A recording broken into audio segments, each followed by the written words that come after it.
Let's get ready to RPG! RPG! RPG! RPG! RPG! RPG! Hello and good evening. Welcome everyone to the Knights of Last Call. I am joined today by the one, the only, the piratey, Bob Bumbarger. Bob, what is up? You're the pirates this year for sure. Yeah. What is going on with your background? It looks partially piratey. I mean, the green screen is behind me somewhere. Yes, but not like on the window. Oh, the window's over here. You gotta crop that out. Do a little croppy crop. On I the gotta do a little crop on the Zoom. Out. Yeah, if you do the torchbearer, it's like just my head. All right, there we go. I didn't respect the green screen cropping. There we go. There we go. Now I look official. Now you look official. Yes. I thought you were gonna see some of my Disney Caribbean bandana. No, I wouldn't dare disrespect the mouse. Disney cruise. Sail the seas. That's right. You did go on that Disney cruise, which is shocking to me because that seems like, something that costs money and isn't for fun. And that sounds like something you wouldn't be about. You see, what happened after COVID was they were so wanting people okay, here comes the boats. Here comes we got a great deal. Buy one, and it was get on one free. We put everybody on that boat. Who went? Just my family, the four of us. But we only paid for two people. Right. So it was sweet. Kids are free. Yeah, but aren't the kids always free? No. Oh, not on Disney cruises. That kind of makes sense. That's like for them. Mark mocking us saying back to the non-view titles. Oh yeah. I was wondering. I was like, this is gonna be a low one. As we do around here. All right, I'm sorry, my whole world's in disarray here. Hold on a sec. Well, you've been busy. You've been running around. I have been, yeah, and I'm leaving. I was the one that was excited about this Rapscallion just because a couple things. We played Root, which was a great game. That was by Magpie, and I believe just after our series, if you want to watch the Root series, you can watch it in our playlist, part of this channel. But right after that, I think this Rapscallion went live on Kickstarter, and or maybe it was GameFound, Kickstarter, GameFound, and I was like, oh, I love a Magpie, I love pirates, a big One Piece fan, like sign me up. See, and I backed it back then. That makes sense because a couple things. Number one, I literally did not know this game existed. Yep. The only reason I knew that this game existed was because, as usual, Ryan from our Patreon ordered like the super hyper deluxe edition, and he was complaining. We're saying that they sent him just the regular edition, and that he was going to end up probably with an extra copy. Shout out to the patrons. We may have a copy of this game to give away because of Ryan. So find out if it's good or not in a little bit. I didn't even know what's up with this game. But it also makes some. Now you might say, "Oh, Derek, it's a Magpie game." Yeah, Magpie comes out with a lot of games, and I don't necessarily follow them much. But the main thing is, I could give a shit about pirates. So I love them. Right, and I do not. I can say this with the full force of my heart. I do not understand what is up with the pirates and like the love. This year especially is going to be big. Rapscallion just dropped, and at the end of the year, it's supposed to be. Okay, whoa! Back it up. Rapscallion in no way, shape, or form is going to be big. It's going to be Pirate Borg was big, and that is coming out at the end of the year. Now, I'm not even shading on the game because we haven't even looked at it yet. I'm simply saying let's call it what it is. As a reminder, have you subscribed to our Twitch channel, twitch.tv/knightslastcall? Check it out, and if you're so inclined, maybe if you have Amazon Prime, you can give us a free sub. It doesn't cost you anything, and well, it means the world to me. Yep, a couple extra bucks in my pocket, I'd really appreciate that. Steal from Jeff Bezos. Get the maximum value of your Amazon Prime subscription. You're already paying what is it, $112 a year or something? I think it's more than that. Is it? I'm pretty sure. Let's see, Amazon. I thought it was like 120 something. You made it sound like I was off by a factor of 100. 139 annually. All right. Okay. So there was close. So you're already paying $140 a year, right? Why not take $50 of that and every month, go ahead and put that into the pocket of somebody. It could be me, but maybe there's another streamer you really like. You should give it to them. So Ben says, according to the gamers, Darkness Rising, everything is better with pirates. There we go. I could not possibly disagree. I think anymore. it is. And then Ken says, "Oh, so it's ninjas for Derek's." No, I don't like ninjas either. I don't like ninjas. I'm not the biggest ninja. I was just always, again, I've been watching One Piece forever, so I feel like I've just been a big pirate fan for a long time. That's just what I really want. I played that Pirate Borg one shot one time, and I was like, "Oh, pirates are so fun." And Ben's supposed to run me through a 7th Sea game tutorial sometime in the near future, so I'm like, let's just go all in on pirates. Yeah. Is our Twitch chat running? Okay, good. It is. I don't know. No, it is. Okay. I'm in the YouTube chat. Oh, okay, got it. Yeah, I mean, again, you can chat either way. It'll come through on our chat thing here, and we'll see it in. At least I'll see it in our chat. Yes. But anyways, yes. So we're gonna go ahead and we're gonna go get into Rapscallion, a game I didn't even know existed until a few days ago. So this is a true first look. And of course, remember, you, the patrons, we had a tip goal to get Bob back on the stream, and you were successful. So here he is. Woo! You demanded I made it. You made it. But before we get into that, Bob, why don't you? What have you been doing? What have you been up to in the Nice Last Call world? What have you been doing on RPGs? Not too much in RPGs. But this past month, I've been mostly onboarding people for the Northern Reaches Season 3. So I've been just putting in the players, putting in the GMs. There's 3 more GMs today that I had to log in and get all them set up with their compendiums and stuff. Making sure all that runs smoothly. If there's an error, but they need a module. But you're playing Torchbearer. You're running Dragonbane. Torchbearer, and then I run Path of Glory. That's the books that are sitting here at my desk, because Path of Glory, which has actually been a lot of fun. We're in the part 2, which is like the mega dungeon part, and that's kind of been fun, and them trying to figure out what to do and where to go. And I threw a pretty tough encounter on them. There was not much rules about when things appeared on the random encounter table once you've alerted the guards. So I was like, you walked into the main room, they all there. Like, everyone's there. And the team had to figure out, okay, we need to prioritize our time. And they did a great combat and tactics. Like, it was a long fight. Ryan can attest as how intense that battle was for Dragonbane, which you would think would be just such a lighthearted game. But when you throw I think one monster had Frosty 3, and there was 2 monsters with Frosty 2. So they were outmatched 4-7, I think, in turns. So they were really in trouble. So it was cool. Hey, Jake! Thank you, Jacob Online for gifting a tier 1 sub to Nice Last Call. I'm still working to integrate the Twitch alerts into the stream, but Twitch actually has much better stream interaction with other things. So eventually we're going to get that. But thank you, Jacob Online, for gifting a tier 1 sub to Kagakami. That's awesome. Thank you. Okay. Well, that's good stuff. I guess we'll go ahead and get into the first look. So for those of you who have not joined us before on a first look, this is a game that I either don't know exists or it's my first time experiencing it. And we basically go through the game, and we're not trying to teach you the rules. I'm not trying to give you a detailed review. I haven't played the game. But we've played a lot of games. We've played a lot of PbtA games. I played a lot of Magpie PbtA games. So we have a good sense of things, and it's really just our first reaction, our first look, maybe to indicate to you whether you should pick up the game or not. If you do end up picking up the game, consider using our affiliate link in the description below. That'll give us another. You'll still spend the same amount of money, but we'll get a couple extra bucks, which we basically use in that account to buy first look games. So, but this is releasing now, just coming in from the whatchamacallit, the Kickstarter. So this is pretty brand new. Yeah, people. I mean, we've had the sort of the beta PDF for a while, but then this all just dropped like last week, the main PDF, and then people started getting their books. Yeah, I think this past week. So the game might not actually be out on Drive-Thru RPG yet, but look at that first look, get you hyped up, get you hyped up before we ever even do it. Okay, well, let us dig into Rapscallion. So we got a couple different files here, Bob. We've got the main book. Yep. Which is core book, which I haven't looked at other than to find out that it was PbtA. So you didn't even, like, if we're doing a first look, I want to figure it out with you. So you backed this not knowing whether or not it was PbtA. I backed it knowing 2 things. Okay.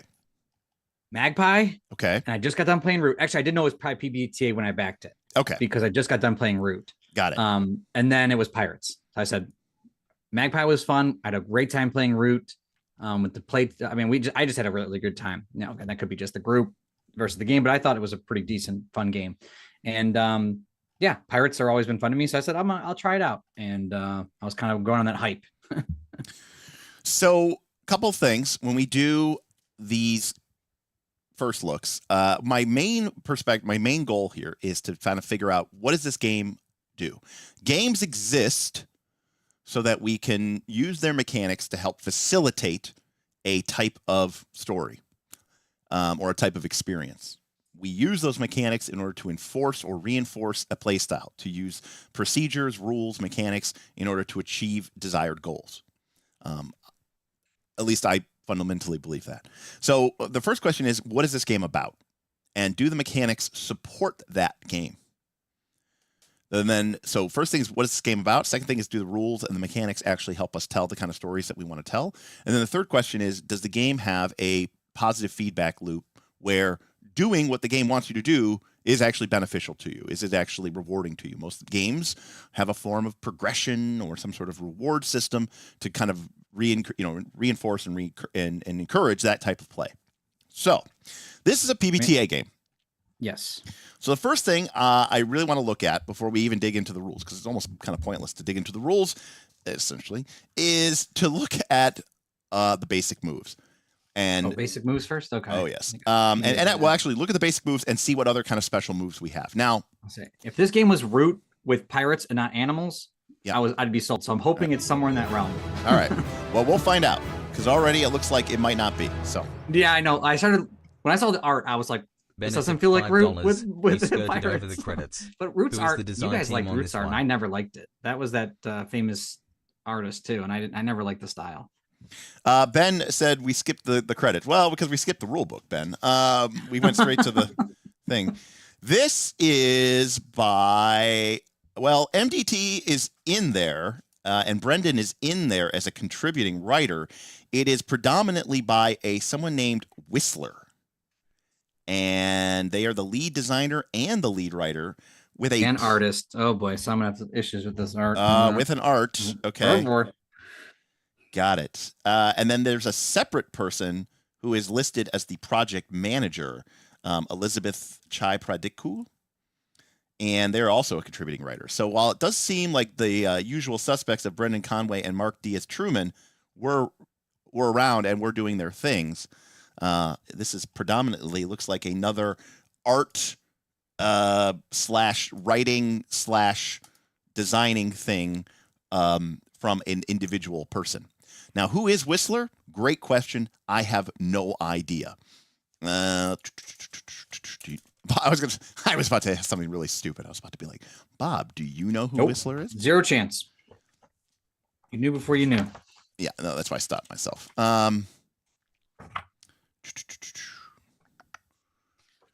Well, here we have for game writer, designer, and arter, Whistler. This is an article by Lynn Kodega from about a month ago.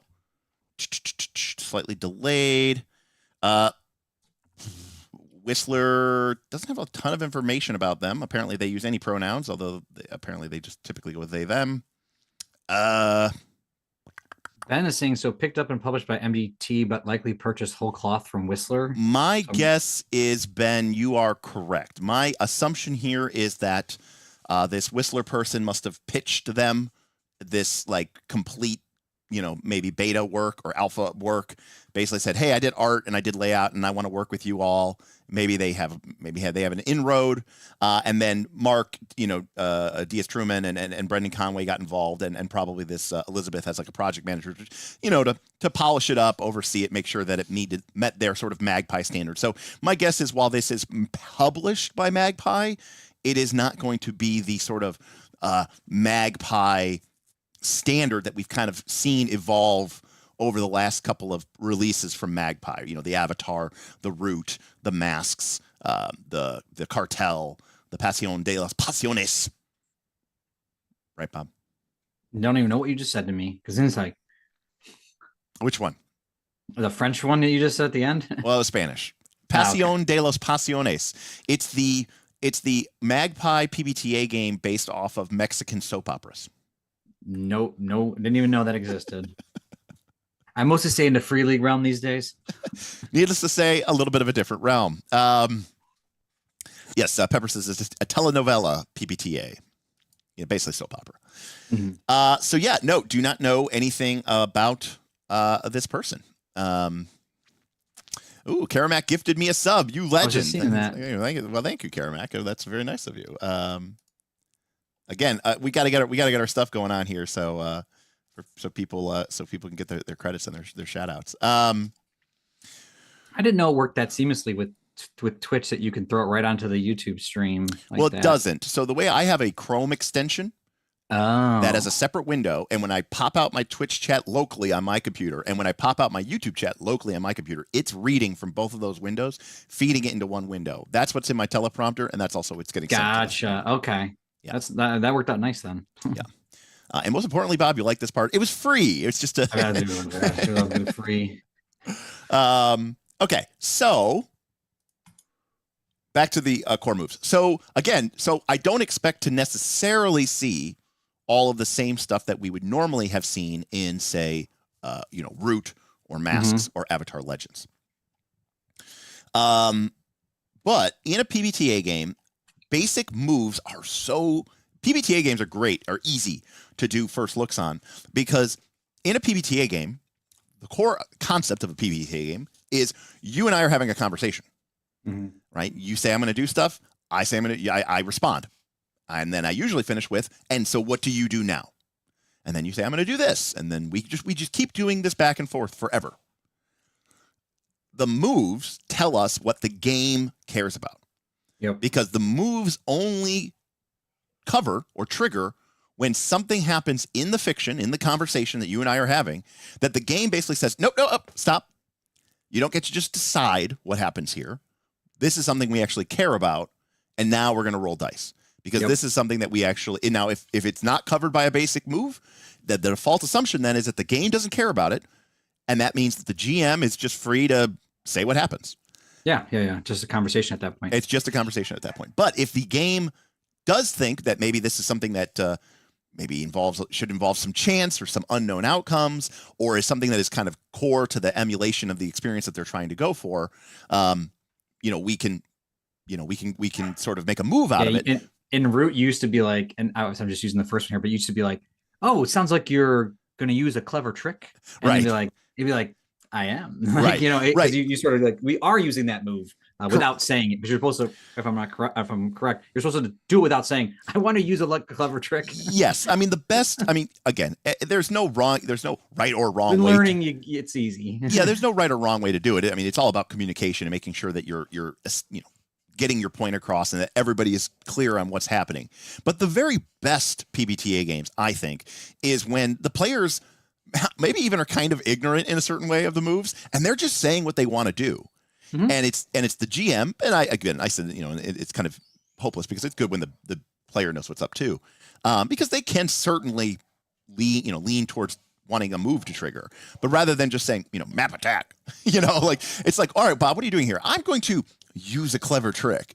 Yep. Like that's, you could do that mechanically, it works, but you're not really adding anything to the fiction. You're not really making the game, more vivid in people's mind. It's much cooler when you describe something that you're doing and you realize what you're doing is to use a clever trick. And then we end up rolling this move.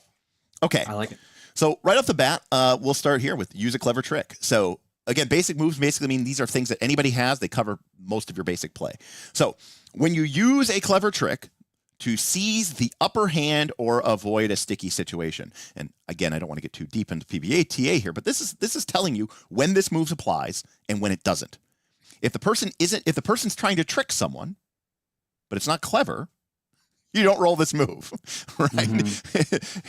If the person is using a trick and it's clever, but they're not trying to seize the upper hand and they're not trying to avoid a sticky situation. Yeah, these are the triggers. This move does not trigger, right? In all of those situations, the GM would just, would just sort of tell you what happens. It's when you use a clever trick to seize the upper hand or avoid a sticky situation that we end up rolling this. We roll plus vinegar. Yeah, I don't know what that means yet.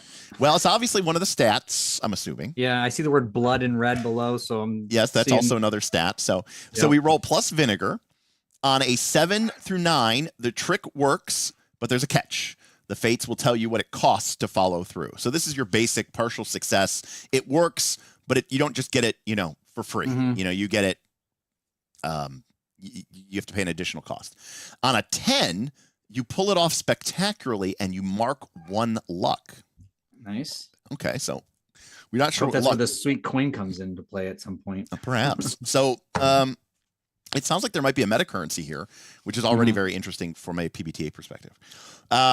So the game cares about doing piratey trick stuff, right? Yeah. Being, very Johnny Depp. I'm going to steal the ship by making them think I'm stealing their ship, but I'm actually trying to steal their ship, type of thing. You almost caught Right. Captain Jack Sparrow. Get into a scrap.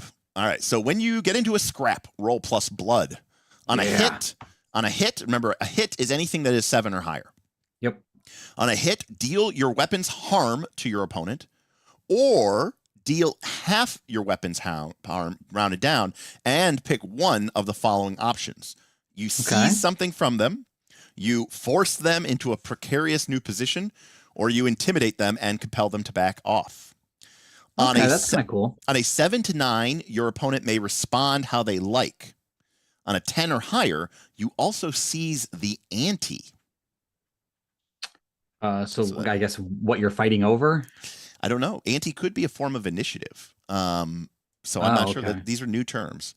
Yeah. But this is your basic, hack and slash move. The difference here is that you have a choice between doing full damage or doing partial damage, and also, taking something from them, or, doing some damage and then backing them to back, compelling them to back off. Or again, now remember, that's the thing about these moves. The moves supersede any sort of, component of the GM's understanding of the fiction, which is to say, it creates the narrative. Right. It creates the narrative. Right. So if the player rolls, get into a scrap, and they deal half damage and you intimidate them and compel them to back off, that happens. The GM doesn't get to say, well, yeah, no, but they really wouldn't do that, right? Like, that's the whole point of this move, is that it's not the player's control, it's not the GM's control, it's the game kind of taking control of the game, of the fiction for a little bit. When you break in, so the next one is break in or break out. When you break in or break out, roll plus blood. On a hit, you've gotten in or out, and choose one. On a 7 through 9, the fates choose one as well. I'm not sure what the fates are, but it's the GM. So you could suffer harm, you can mark trouble, you can run into an obstacle you didn't expect, you can lose track of something important, you can bring something nasty with you. All right, so we're going to be breaking in and breaking out of stuff, fighting, using tricks. Always like that. Hoodwink. Now, we're already getting into an interesting place here. So when you hoodwink someone with a convincing lie or disguise, roll plus polish. Okay. On a hit, close to clever trick, but yes, this is where I'm kind of like, there's a lot of, I understand what they're saying here. It's when you're using a lie or a disguise. This is the bluff thing. It's the bluff thing. There's probably more of a social element here, except there's not, because it could be a disguise, which may not involve talking or using any sort of social as well, anything. But it's interesting because you already have this one move, use a clever trick. I wonder why we need a different move. Let's see how it's different. On a hit, they've bought your story for now. The fates reveal a new opening or opportunity it costs or gives you. On a 7 to 9, the deception is more fleeting than you'd like, or it works far too well. Fate's choice. Now that's interesting, because that's kind of exactly what this is. A 7 to 9, your trick works, but there's a catch. The fates will tell you what it costs to follow through. So it's kind of interesting. Why isn't there a 10 plus on that one? Well, because on a 10 plus, they've bought your story for now. The advantage of rolling a 10 plus is that you don't get this deception is more fleeting. Gotcha. So, well, Derek, you say the one is brainy and the one is mouthy, but it's a disguise. So I guess the idea is the disguise is like there's still an element of social interaction. Because I'm just imagining, like, let's say we need to sneak aboard Captain. It's Bob. It's Captain Redbeard's ship. Ah, yes, Captain Redbeard. So we need to sneak aboard Captain Redbeard's ship, right?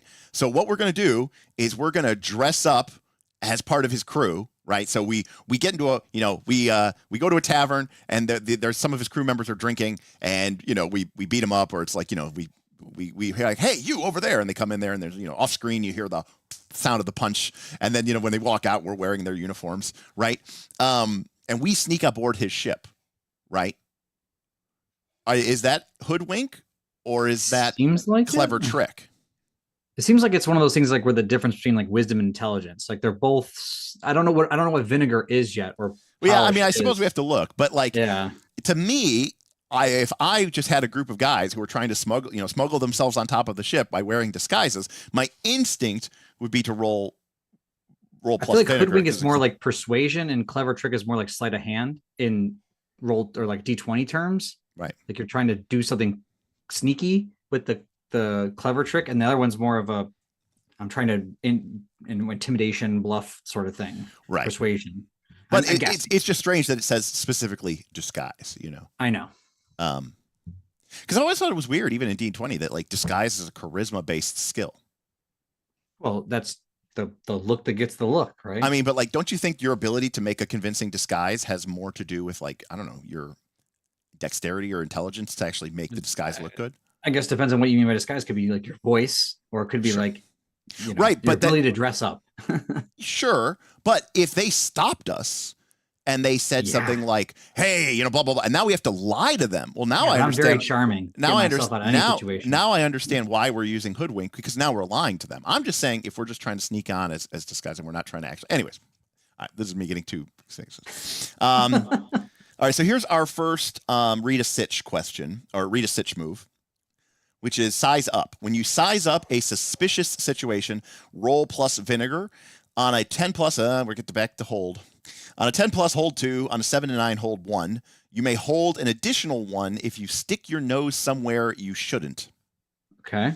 While you're in the situation, spend 1 hold to ask one of the following questions, and take +1 whenever you call on an answer to help you. Where's the danger lurking? Where are the signs of hidden treasure? What strange secrets lay just beneath the surface? What here is useful to me or my crew? How can I safely blank? This is like directly from Root. I remember like this almost exact play or move. Well, this move has been around since the Apocalypse World, where it was called Read a Sitch. And it's basically the go-to sort of information gathering move of basically rolling and seeing and being able to ask direct questions of the narrative in that respect. All right, Parlay. When you parlay with an interested party, tell them what you want and what you're offering in return, and roll polish, plus polish. On a hit, they're compelled to take the bargain. On a 10 plus, your words carry real weight. Gain a bond with each other if you are generous and forthright. On a 7 to 9, they want you to do something for them first. Do it, or they can ignore the compel. Now, this is really important because this is one of the things that we talk about all the time, is like the wording here, as opposed to, I use diplomacy and I force them to. It says when you parlay with an interested party. Yeah, they have to be They have to be level. Interested. Yep. Right. So you can't just go to the owner of a ship and say, all right, I'm going to what am I offering them? What do I want? I want a ship, and what am I offering in return? This sword. And you're like, I triggered the move. I get to roll parlay. PbtA is so dumb. On a hit, I just get him. He's forced to follow me. Nope. He's not interested. Yeah. Well, actually, it's funny because you as I guess you're the fate in this one. You would just be like, yeah, I don't want a sword. You'd be like, okay. Well, no, because in the way it would actually work, it's like the player starts reaching for their dice. And I'm like, what are you doing? He's like, I'm rolling parlay. I'm like, well, that move didn't trigger. And you're like, well, why not? Exactly. And you're like, we're still talking. And you're like, because he's not interested. Yeah. That's nothing. And here's what's interesting, and this is another thing that, again, some GMs bristle about in PbtA. Because let's say it was a more equitable deal, right? And a lot of GMs would go, I wouldn't need to roll here. I know what that NPC needs. I know what that NPC wants. The player's offering a very fair, sum. They're, hey, I've got this wagon full of gold. Tell you what, hey, see those three casks? They're not full of whiskey. They're full of gold that we smuggled off of the thing. You want that? Well, we want the ship. Sold. And the GM's like, sold. And it's like, no, you can't do that. You have to roll parlay. That is interesting, because you would think when it just makes sense, it makes sense. It doesn't Right. need you're trying to roll when it's going to change the narrative or Right, because interesting. this is something that the game system cares about. Yeah. It doesn't matter what the GM or wants or the thinks, because this is the thing. Mm-hmm. And we get to sort of play off of this. And even if the GM has what they think they know is better, the game, one of the core concepts of PbtA is to be like, no, you don't. Right, There Derek. like a line in the first That's a good. Parts of the Caribbean when Elizabeth tries to parlay with what's his face on a ship, and he says something like, "You must have something like to parlay." He says a line to her. The first thing she says to parlay to the group, and they go, "Oh, she invoked the right of parlay," so they bring her to the ship. But then she says something else to the captain, and he rambles off something about parlay. Like they're more like rules, not guidelines or something. Well, I think he says they're more of a guide. It's more of a guideline than a rule. Yeah. I was thinking like, I'm not really interested. You can't actually invoke that parlay right now. Yes, you must be a pirate for the rules to apply, and you're not a pirate. That's exactly. Oh, there, yeah. That's almost exactly what it is. So it's just remind me of this interested party situation. All right, unleash a power. So now we take a hard right turn here. When you unleash a magical power, all right, we got magic that you possess, roll plus Spitfire. Okay, this must be our fourth ability. On a hit, it does what you want, but exacts a personal cost or surges out of control. The Fate's choice. Sweet. On a 10 or higher, you get to choose instead. So either way, it's either surging out of control or it exacts a personal cost. The question is, who gets to pick? Is it the GM or I is hope it there's you? a table that gives you some suggestions. Probably not. Oh gosh. On a miss, the Fates tell you what terrible force you've unleashed. After you roll, you can always declare that the power is now lost to you forever. So you can't cast that spell anymore? Or because it does say unleash a magical power, so I'm assuming I wonder if there's a list or something. If you do, seize the moment and do whatever you want without consequence, ignoring the results of the roll. I don't know that. So it's like a Hail Mary. That seems kind of well. It seems like if you're intense. willing, regardless of the results of the roll, if you declare that you've permanently lost that power forever, then it gives you basically the opportunity to seize the spotlight. Basically, it's almost like sacrifice in Fabula Ultima. Mm-hmm. Yeah. You get to kind of do whatever you want and without any consequences, and you ignore the results of the roll. So do you not get personal cost then? Yes, I'm taking this to say that after you roll, regardless of what you roll, without consequence. Okay. You can choose to ignore the results of the roll. So I'm wondering how important these spells are. I'm guessing here, but let's just, let's call it what it is. I'm guessing here that it, you can do whatever you want within limits. Like I'm assuming that like it's let's add a lightning power, right? And I unleash it and there's a big furious deck battle and I roll really bad. And I choose to lose the lightning power. I'm assuming I can't like lose the lightning power and say, you get whatever I want. They make me king of the world. I'm assuming you can't do that. Yeah. But what I could assume is that like my character unleashes this massive surge of lightning. All the enemy crew are stunned and knocked down or killed, and I lose the power forever, and there's no consequence, right? So it's kind of like, tapping into the fiction. Yeah, it also depends, I guess, on how many magic powers you get or add, because if you only get a few, like giving up your magic power could be like very detrimental. So Twist Fate. So here we go. Luck is a meta currency, and it's actually kind of like a fate point that lets you basically declare a narrative truth. Now, one of the things I always talk about PbtA games is PbtA games do not most of the classic PbtA games do not have this. And this is interesting to see this in here. So when you twist your fate, spend 1 luck to add something to the scene. Pick one of the following options. The fates answer the attached question. So the GM answers the question. Spend 1 additional luck if you want to answer the question yourself instead. So you're 2 luck for to answer your own question. Yes. So for example, if you spend 1 luck, you could choose, you remember something is useful in your pockets. What is it and how did you get it? Beowulf says, very excited to see meta currencies in a PbtA game. I am not excited to see meta currencies in a PbtA game. I do not like meta currencies in PbtA. Oh, really? So, yes. So this actually makes me not like. Is it too structured? It's that it kind of defeats the whole purpose, of PbtA. I think that's what Ben's sort of saying too. Yeah, it's weird that some moves are typical PbtA and some require spending a meta currency. Me no like. Well, for me, it's more of like the reason I play PbtA is because I like that we don't have that kind of narrative control. Contrary to a lot of belief about quantum ogres and things appearing out of midair, I actually find PbtA games in some weird way to be kind of strangely simulationist in a certain aspect, because it typically does not have these kind of hard meta currency make something happen. For example, you see an important NPC arrive to turn the tide. Who is it and how will they help you? So this is making the game much more like Fate, maybe even an element of Blades in the Dark there along the way. Like get out of jail free card in a sense. Yeah. So you spot a fleeting opportunity within the scene. What is it and how can you seize it? So these are classic kind of declare narrative truth type moments. And for the most part, I dislike these in PbtA because I think these moves are fine. I just think that this is kind of defeating the point of PbtA, which is to sort of roll and find out.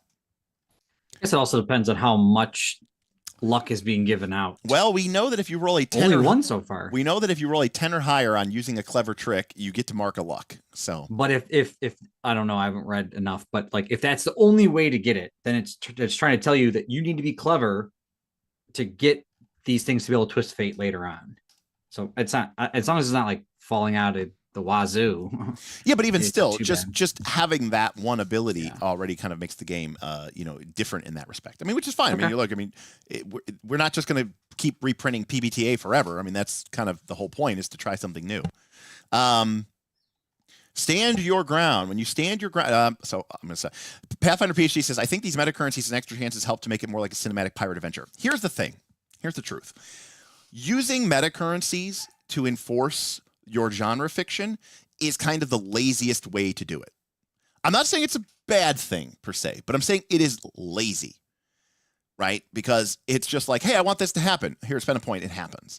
It's just like a more elegant and more clever, and I think a more interesting way to do it is to create moves that sort of, can do that in that respect. No, but stress is a meta currency, Beowulf, but it's not a meta currency in the sense of like, hey, I spend stress to make an NPC appear.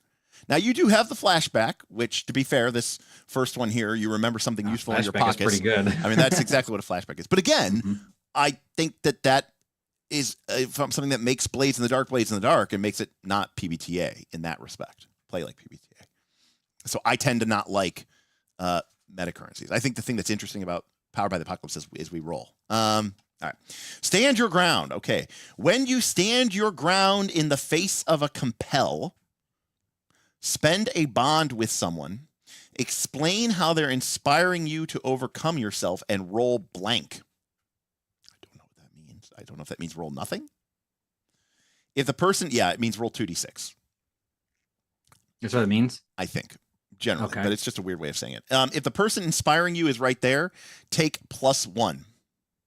If you spend an additional bond with them to see it through, take +1. If you are facing your voice, take -1. On a hit, you resist the compel. On a 7 through 9, you mark a trouble or give in to the compel, your choice. On a miss, the compel takes hold. Tell the fates how you act in your moment of weakness. So we don't really know exactly what a compel is. I mean, we saw that with NPCs. I don't know if you're going to be using these against PCs, though. Yeah, I don't know. All right.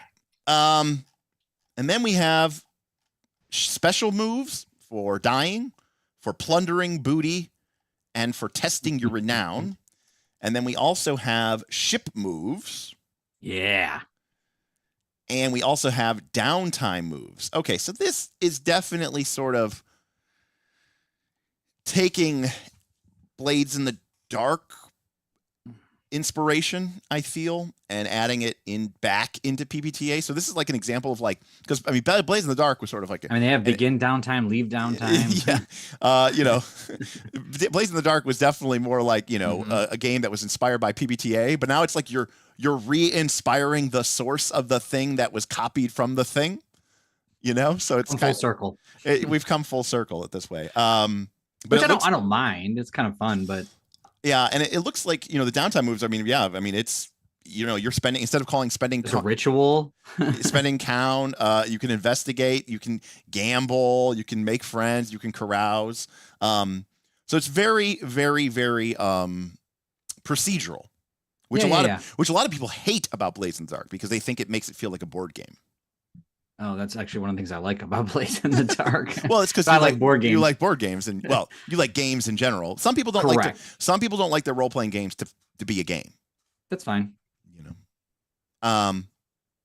Ben says this is like an old joke where a prog band played a song so long that they ended up influencing themselves. All right. So on the whole, it looks like this game cares about tricking people, getting into scraps, also tricking people, breaking in and breaking out, which may or may not involve tricking people, and asking questions about, you know, a dangerous situation, talking to people, unleashing magical power, standing your ground, and still not quite 100% sure on this, and then being able to use luck to kind of have some minor influence on the What's funny on this second page, it reminds me of what we were trying to do with Dragontide a bit, where we're like trying to think if we did want to do certain types of maneuvers with ships, we just sort of went away from that. But I'm like, they're saying, okay, now we have the ship voyage phase. Yes. We have the downtime. We were thinking about this stuff when we were doing Dragontide. Absolutely. Well, yeah, because I wanted a procedural element. Yes, I wanted a board game procedural element for our game. For sure.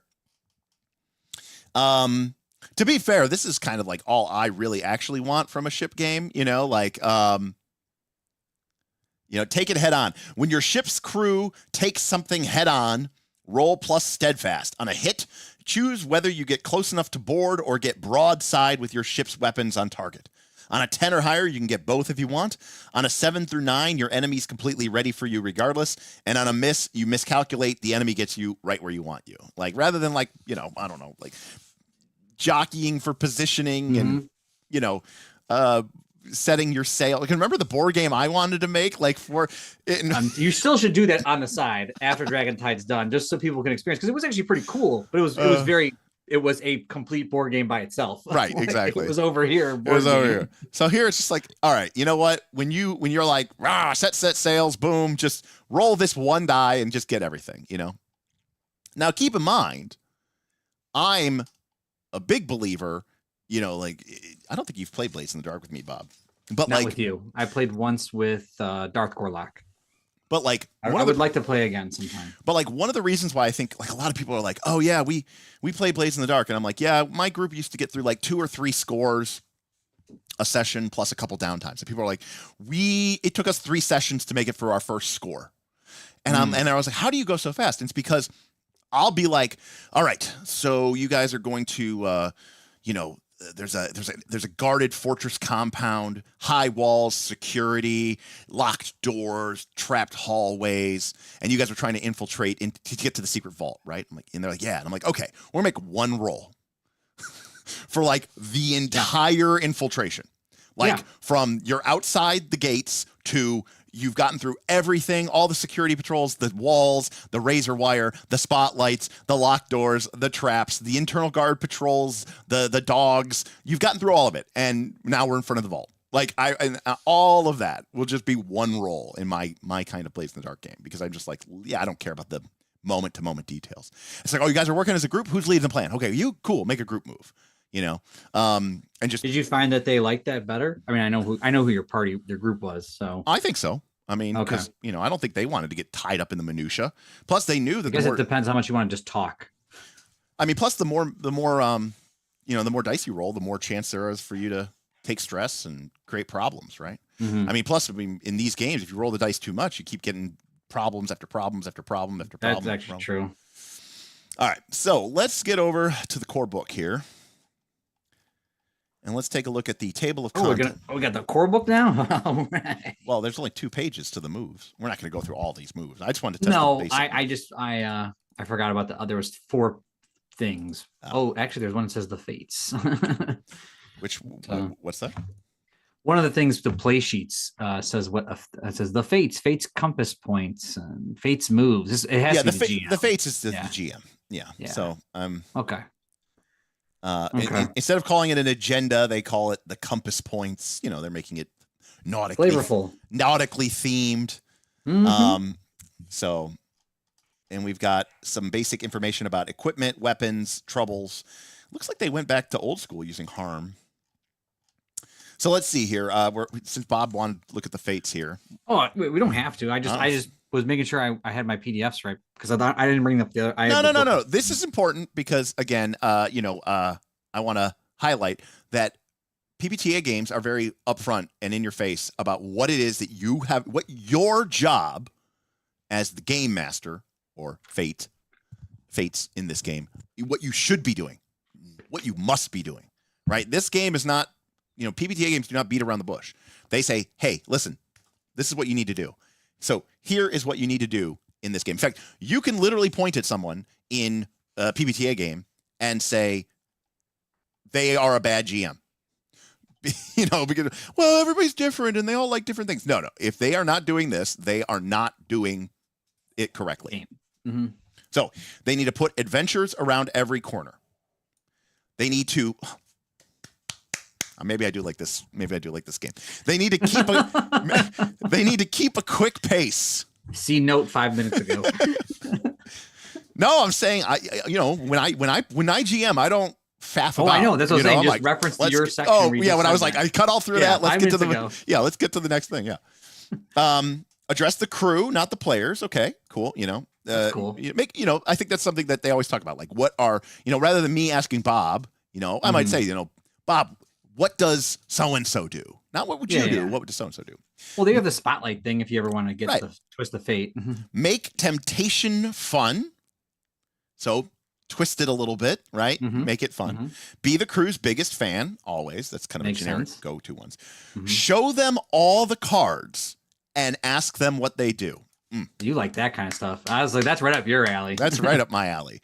Again, I love players making informed decisions. Mm-hmm. So, and having that information. And having the information. Right, exactly. Right, I always say player agency requires 2 components.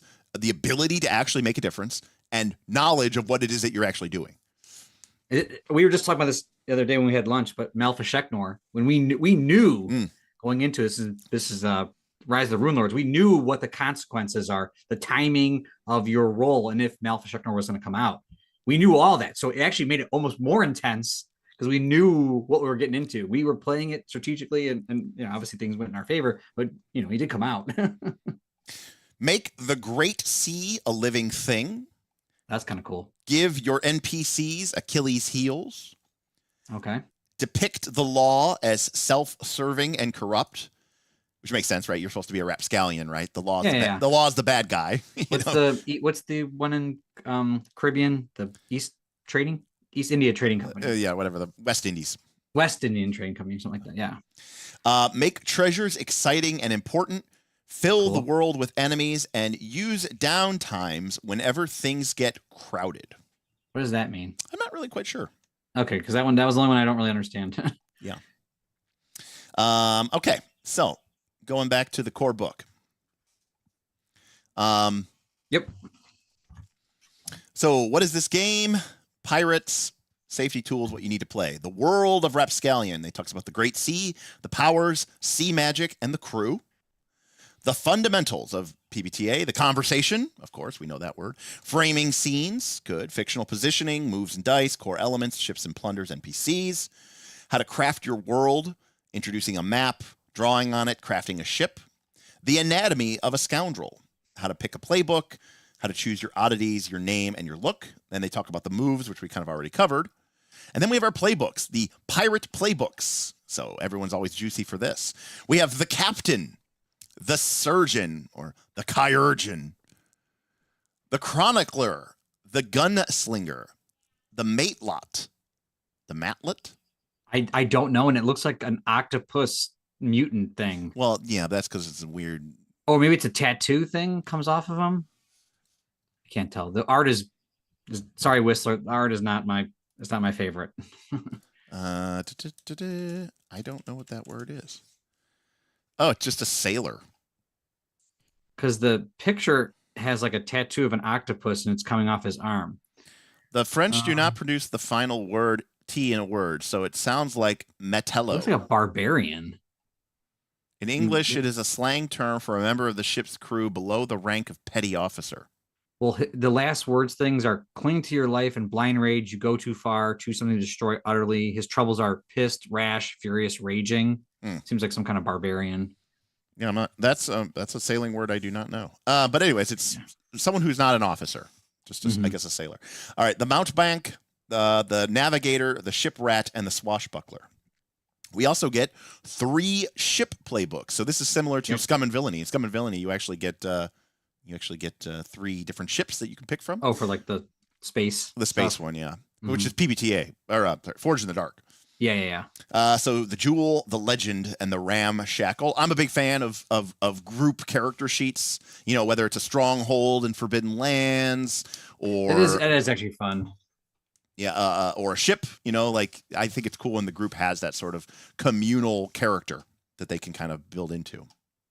I personally would have liked to have seen that the captain maybe isn't a character. You know? It is weird that you could be the captain. Yeah, I feel like that's something you would aspire to be. But all right, so then we have the role of the Fates, aka the role of the GM. What is your responsibilities? What are your agendas? Your compass points, your moves, and then we have some information about factions. Yes, so I'm feeling this is a PbtA game, highly informed by Blades in the Dark. I'm really wondering why this isn't a why this isn't a Forged in the Dark game. maybe because Magpie grabbed it. Yeah, maybe that actually might be. Maybe it was designed as a Forged in the Dark game, and then he sold it to Magpie, and then when Magpie got involved, they go, "But we don't do Forged in the Dark games. Yeah. We only do Powered by the Apocalypse games. That's our brand." So we're gonna have to kind of reconvert this back to PbtA. I mean, I'm not saying that like only Forged in the Dark can have factions and you know, it just feels like it's really in line, but it really feels like it really does feel like it's in line. I mean, you know, especially think about things like Devil's Bargain from Blades in the Dark, right? Like Devil's Bargain's great for a pirates game, you know, where you know you get into these situations. So, anyways, okay, so that's the game. Now, I think at this point, Bob, we can stop and we could talk a little bit about the art. Okay. So this is the cover art. The cover of the book. The cover of the book. I actually think the cover looks nice. You do? Okay. I think it's a little rough. It reminds me. I like the little symbol. I think it has a Punisher vibe. It reminds me of the Thirsty Sword Lesbians. I will say the special edition cover that Ryan had was real nice. Way better than this, but this is fine. It starts to lose me with the other art, like the character art, or what are we talking about here? Because, like for example, there's a page on there's a piece of art on page 5, which shows like a map, and it's like a dragon, looks like a dragon island. Yeah, I'm okay with that. No, this looks cool. I love this. This looks great. It's actually all the stuff that's like black and red. That's the stuff that's throwing me off. Oh, this stuff. Like on page 7? Page 7. Oh, I actually don't mind that. Yeah, the like if you look at like the characters arts on page 77, like I just don't like that. 77. I don't know what it is. How do you look through books? Oh, I guess you can actually literally page through it. Yeah, I'm actually just flipping through. Well, like, oh, I see what you're saying. These pieces of art. See this? Yeah. See, I like this. I like this. This looks like Morkborg. Well, actually, it reminds me of like classic old school Powered by the Apocalypse games. Okay, so I never played then. Yeah. Yeah, to me, that's just not my style. Yeah. So what I don't like are the Which is funny because I actually like Morkborg's art. Yeah, so I'm not a big fan of like I like the side illustrations. And I like some of the like this is I think a cool piece of art like with the big map. I don't like some of the character. I don't like the way that they draw characters. I think is what it comes down to. I just don't like the style. Yeah, some of them are really I think are really nice. There's like this one on page 69 of like I'm guessing some kind of kraken figure serpent like going over a boat. It's kind of cool. Yeah, it looks a little cartoony. Well, I like cartoons. Okay, well that's fair enough. All right, well let's take a look here a little bit and scroll through it here. Do we have is there like an appendix here? It says 28, but that can't possibly be right. It must be 280.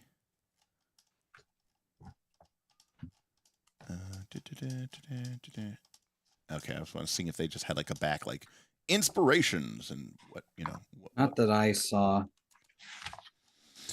All right. What is a tabletop role-playing game? Well, it's a storytelling game meant for 4 to 6 players, and you can play it at literal table or you can play it online. All you need is pen, paper, and dice, or the digital equivalents, and then it is up to your imaginations. 1 or more sessions, 3 to 5 hours. The process is called the conversation. Take care, Beowulf. What do you think, Bob? Some people have very strong opinions about the word calling something the conversation. What do you think about calling the process called the conversation? Yeah, just when people are like, oh, I hate when they say it's the conversation. I mean, I literally said that earlier when you talked about anything that wasn't a role.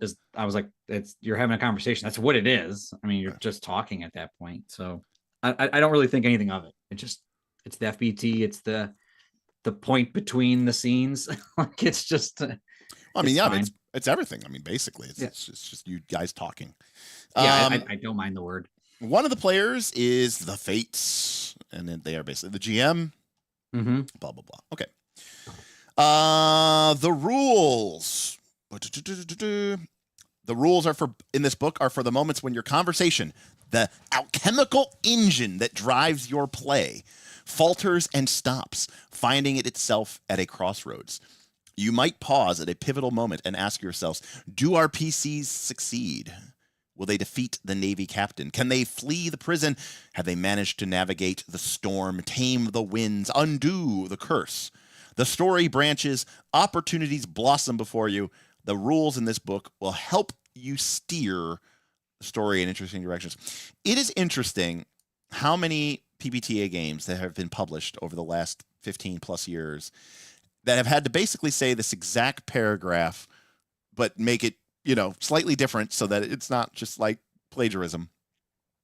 And it's always interesting to see how everybody takes it. This is not just a tabletop role-playing game. This is a PbtA game powered by the Apocalypse by D. Vincent Baker and Mick Waybaker. Urban Shadows, whose rules have been the structure for many inspiration for games such as Urban Shadows, Monster Hearts, Masks, and of course, Rapscallion. If you have played any of these games, these mechanics will find out to you. We play to find out. It's one of the central tenets of PbtA game. When you play Rapscallion, you must relinquish some of your control. A painful, tremulous process. So here, this is why I don't like the meta currencies. Because this is exactly what we play the game to find out what happens. We lose control, and we give it up to the dice, and we might go into a very different or interesting direction that we would have never chosen. But meta currencies and the ability to declare narrative truth is kind of the exact opposite of that. It's you saying, no, I'm going to seize control. I'm not going to play to find out what happens. I'm going to spend a point of meta currency and tell you what happens. That's what I don't like about it.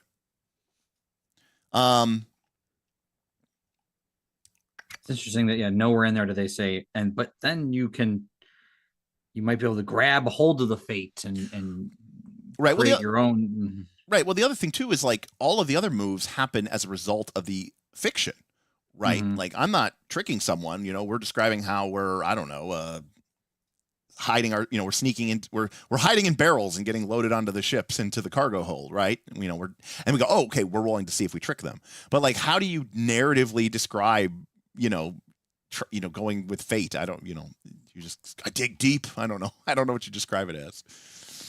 All right. Adventure. It's a world of pirates.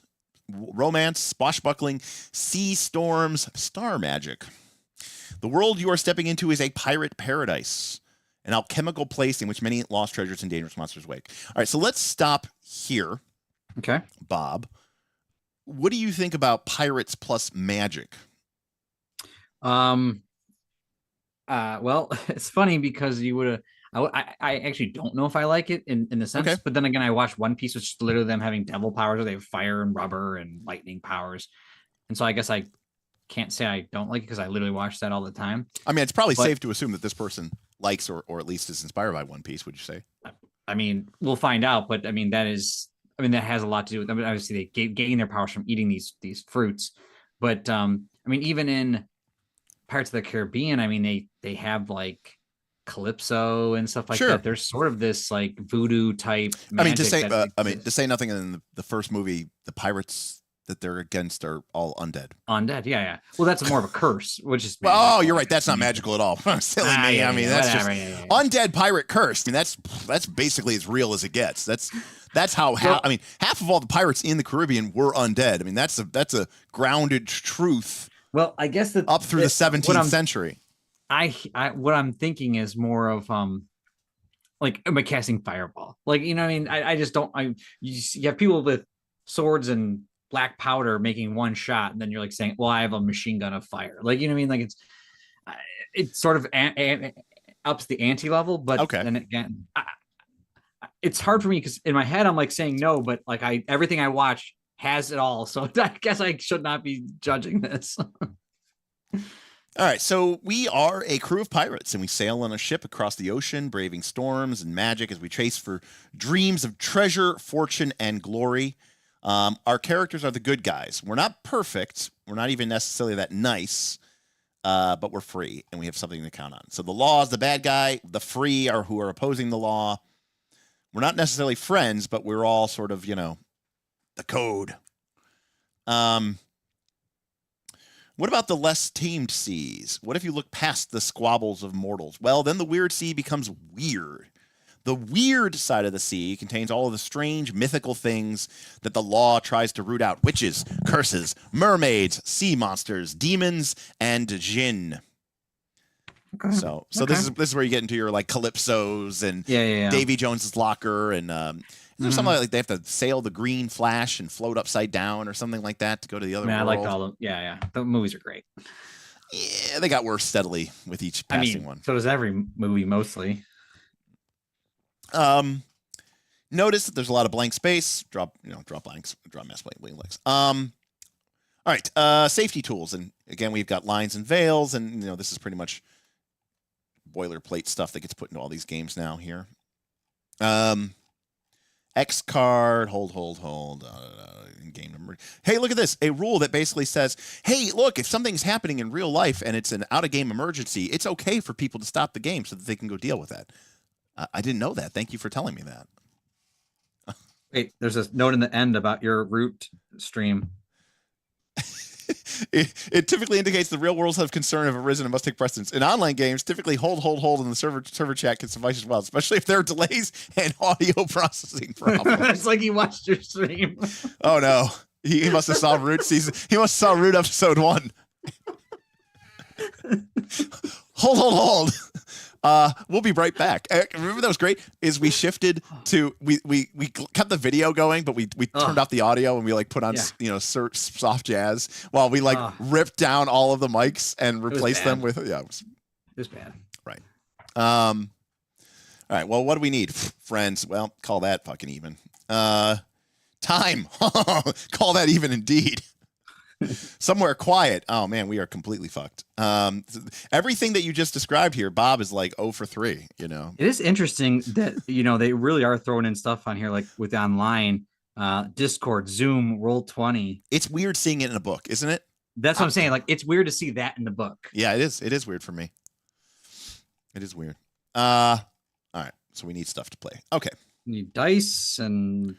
I'm not going to get too much into this, but this is about the game. It's it's a magical version of the sea. We'll kind of make our own version, but it's It's she looks more like the seas of legends, the ones featured in the Odyssey, the Adventures of Sinbad, or the Realm of the Dragon King. Sections of it might fade into mist. Why is it always mist, never fog? Why is it always mist? It says the glooming fog over here. So Okay, well, you got both. You got both. Or hide mysterious moving islands. There is land on the Great Sea, freckles of islands and archipelagos where civilization clings, but the sea is the focal point. She is, in fact, the principal character. Interesting. They have no map.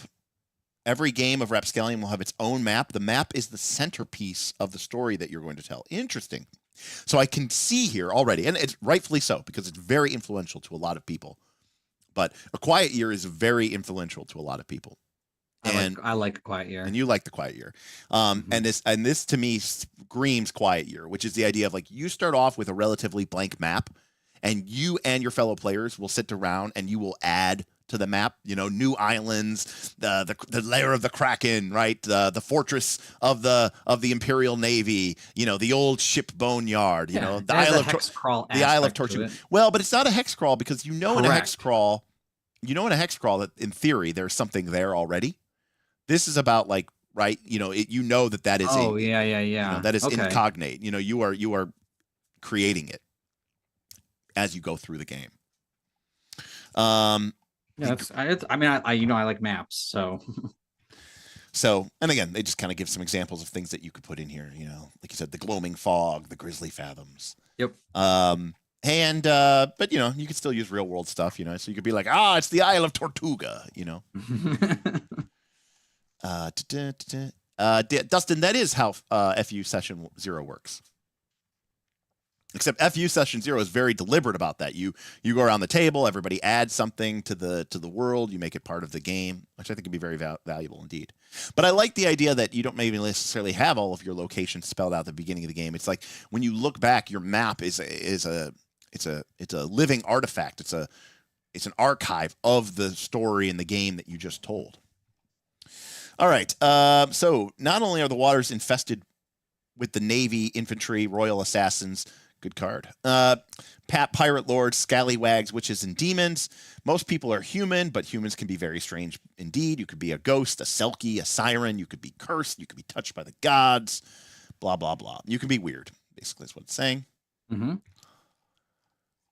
The law is, the corrupt forces of colonialism and toxic ideologies. I love the idea of curses. I've always liked the idea of curses in even Pathfinder, like cursed weapons and stuff. So like, I was just reading through here, like, blood money makes your teeth grow like sharks. Like there's just the idea of cursed stuff is like really cool. Like, I like the idea of something with consequences. So it's always been really fun. And then we have the pirate lords. They have a piece of 8. Pieces of 8. The Rat Legion, and then all sorts of weird stuff as well. The Rat Legion, what the? The Great Rat Legion, the coalition of Cretans, the thousands to one. Where is the Shellfather? This sea is perilous and uncaring. Your enemies are organized, well armed. What then can a pirate do? Just brand your neck with the mark of the rat, and you too can claim your loyalty to the Rat Legion. That teeming, endless crowd of scallywags, the so-called Rat King, Ashfinger, runs their movement like a ruthless trade union. Yeah, definitely. We definitely need to have a Shellfather effect here. Where's the Shellfather at? Sea magic. There's magic on this ocean, and you will often witness it. It exists on the margins, deep in the sea, high in the stars, and on faraway islands. There is weird alchemy, elixirs of life, the fountain of youth, aether, ichor, humors and meridians. All old beliefs can hold weight here. Something that can turn alive if you put a bit of the old fire into it. Lead can turn to gold if you kill enough people over it. You can become a cyclops if you're struck by lightning in a sea storm, etc., etc. Oh, that's kind of sweet. Of course, Leviathan blood. All right, now don't tell me that this person is not Red Blaze in the Dark. Leviathan blood is literally like what runs the cities in Blades in the Dark. Oh, really? I don't remember. Yeah, that must be in the GM part. It's basically a analogy for oil. Gotcha. but they go out and they go out into the ocean, and it's kind of like an analogy for oil / like when the whaling fleets used to like kill all the oils or the whales for the oil. So like everything in their city, in their civilization, is powered by Leviathan blood. Death is not a force; it's a person, an entity, an alien thing. Okay, so it's like death. Oh, I've always liked that. So you usually encounter death only when you're close to dying itself. It's possible to make deals with death. I like that kind of stuff. That's sweet. Yeah, that's kind of cool. It has really like mythology, tones to it. We've got demons. We've got weird stars. We've got leviathans, big sea monsters. We've got powerful books and crew and all this other stuff. Okay. Fundamentals. How do you play this game? Well, we got the conversation. And again, we see here in bold, your escapades will trigger the rules, not the other way around. Right? So we talk, and then the rules happen. Framing scenes is just another way of saying learn to control the pacing of your game. But for now, a new scene starts whenever there's a major transition in what your pirates are doing. You can soft frame, and this is some of the language that Magpie's been using for a long time. Oh, this looks familiar. Yeah, this is all from Root. Soft framing and hard framing. So, hard framing is like very much like in media res. You guys say, well, then you know what I think? I think we should pay the naval. Admiralty a visit then. And then I go, okay. Cut to a cannon blast rips across the bow as the front of your ship explodes, and like Navy crew members swarm over your ship as you guys fight tooth and nail. And you're like, okay, that was a hard frame, right? Like I shifted right into the middle of the battle that happened when you guys were like, maybe we should pay them a visit. That's a hard frame, right? Whereas a soft frame is much more like, giving you time to make choices and time to sort of. While not necessarily under the gun. Zoom in. Prompting people with questions. You know me. I love to do this stuff. This is one of the classic failures of early KOLC. It says if when you asking about the trolls. When I asked you about the trolls, yes. I knew where you're going with that. Yes. It's like I know exactly the scene you're talking about. Exactly.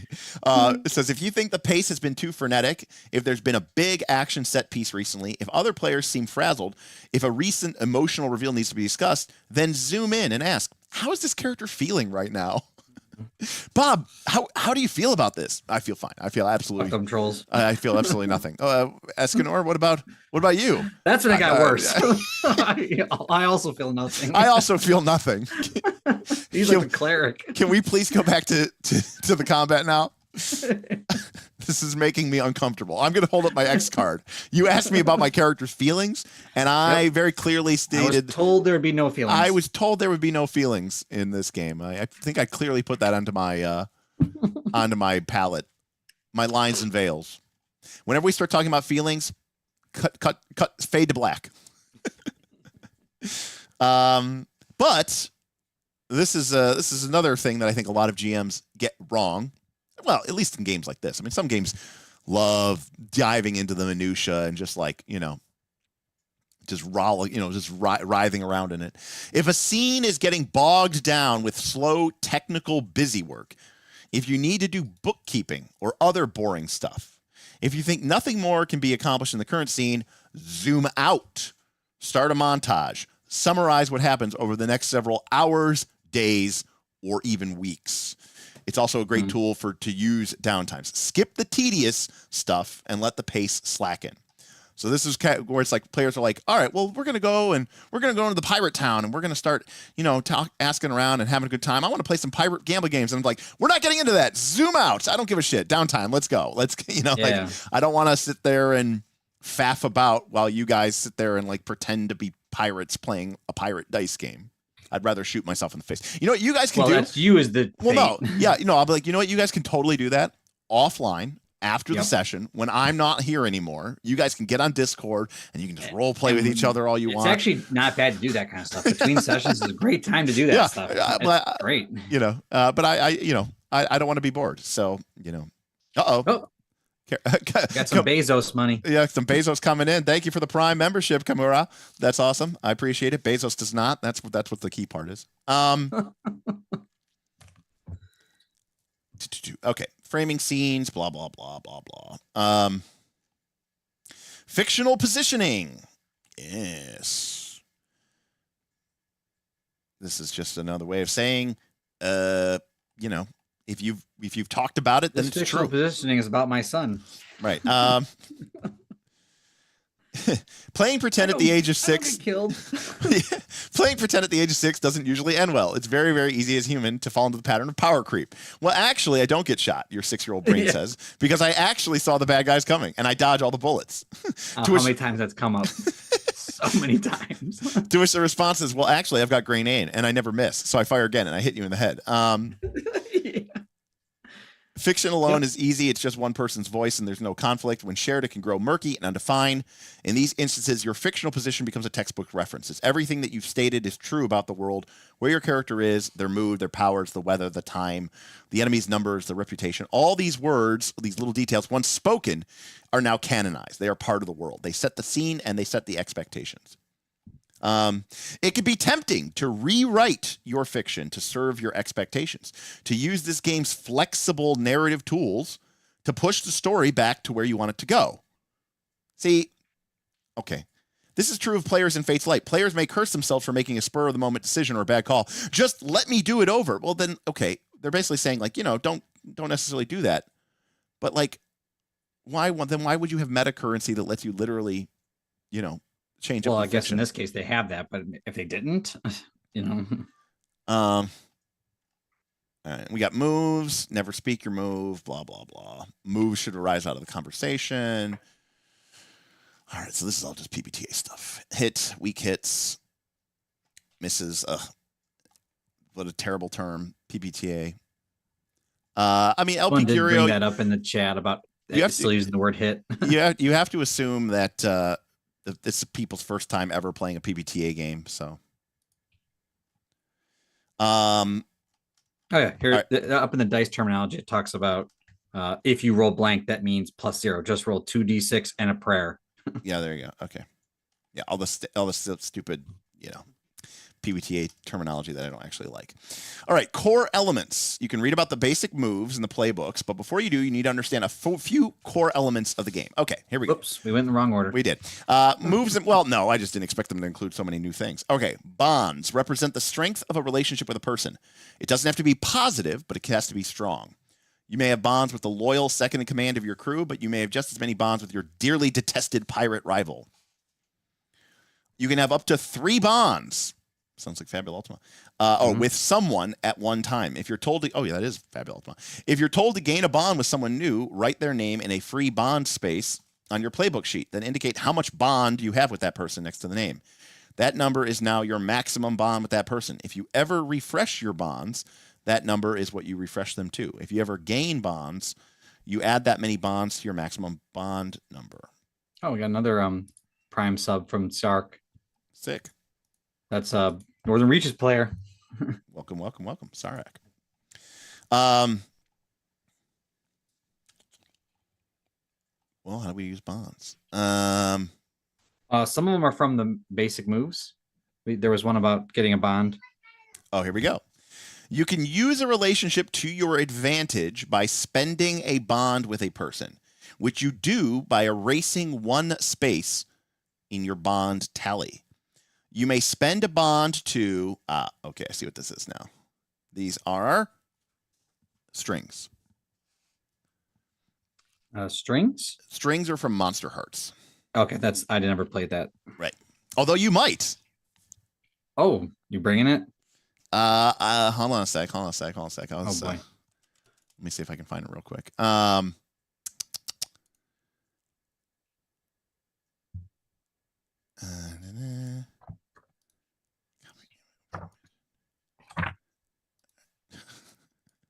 You'll have to see. You have to look on the. You'll have to look on the stream, Bob.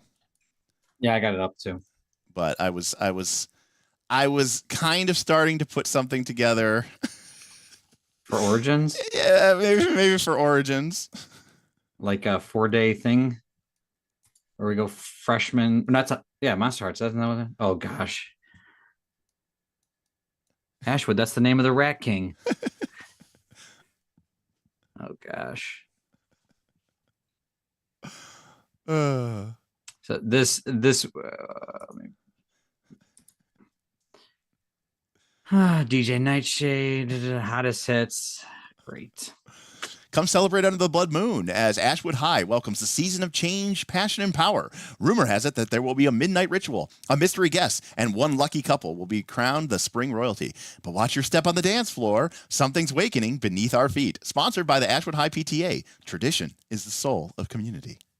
You should have made the date of Origins if you're going to. Well, you don't go to school during Origins. That wouldn't make any sense. That's fair. Okay, you got me there. Anyways, okay, so I guess I'd be playing in that if you're running. Oh, yeah, Boothby's like, I guess I have to cancel my trips to Origins. You know, listen, you self-important person. Maybe you're not in that game, huh? Maybe you're out winning some other, He's too busy at the meat pile dinner. Yeah, you're too busy. Maybe I run it during meat pile. Just so that you can't come. All right.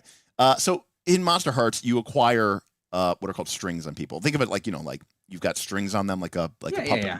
And you can spend that's them. what I thought Bonds was. And you can spend them to help or hinder someone to try to manipulate an NPC or to do some other stuff. But here we go. So you can use your relationship to your advantage by spending a bond with the person. I love them personally, but also keep in mind that Monster Hearts is fundamentally a game that is about relationships, right? It's about these connections that you have with each other, other fellow PCs and NPCs. Now, I don't know how much this magical pirate adventure game is also about your bonds with people, Yeah, I mean, obviously, it's like the first core element. It's the first core element. So it's got to be something. So you can have like 7 or 8 slots on the playbook for it. Yeah. 1, 2, 3, 4, 5, 6, 7, 8 slots for bonds. It's like right on the front page. So the first thing you can do is you can help or hinder someone. Now, remember, if you remember Root, now original PbtA, Apocalypse World, Dungeon World does this. If you want to help or hinder someone, you have to roll dice. And I hate that. I absolutely hate that. I would much rather you spend some sort of resource. And if you remember, Bob, in Root, after someone rolled, you could help them or hinder them. Yep. And make their roll go higher or lower. Yep. And you had to spend like fatigue, right? Which was like you had 3 or 4 or 5 points of fatigue. So I liked that system a lot. So in this game, instead of using fatigue, you use bond. Okay. So you can add 1 to a crewmate's roll or subtract 2 from their roll. Alternatively, you can add 1 to your roll against them. I wonder if this is as much as Root was, where we really want to. Yeah. Well, Root really liked the combativeness. Yes, the interparty thing. So you can do this after you see the results of the roll. First, describe what you're doing in the fiction to help them out or trip them up, and if it can't reasonably work, then you can't do this. So you can spend your bonds with somebody to help them or hurt them. You can also use them on NPCs to push them to greatness or thwart their actions. This option allows you to influence NPCs, either to ensure that they do it excellently or foil their plans. You could also give them or remove an emotion-based tag or a trouble. If it's an NPC, it'll be a tag. If it's a PC, it'll be a trouble. So these must be like conditions that you can give people.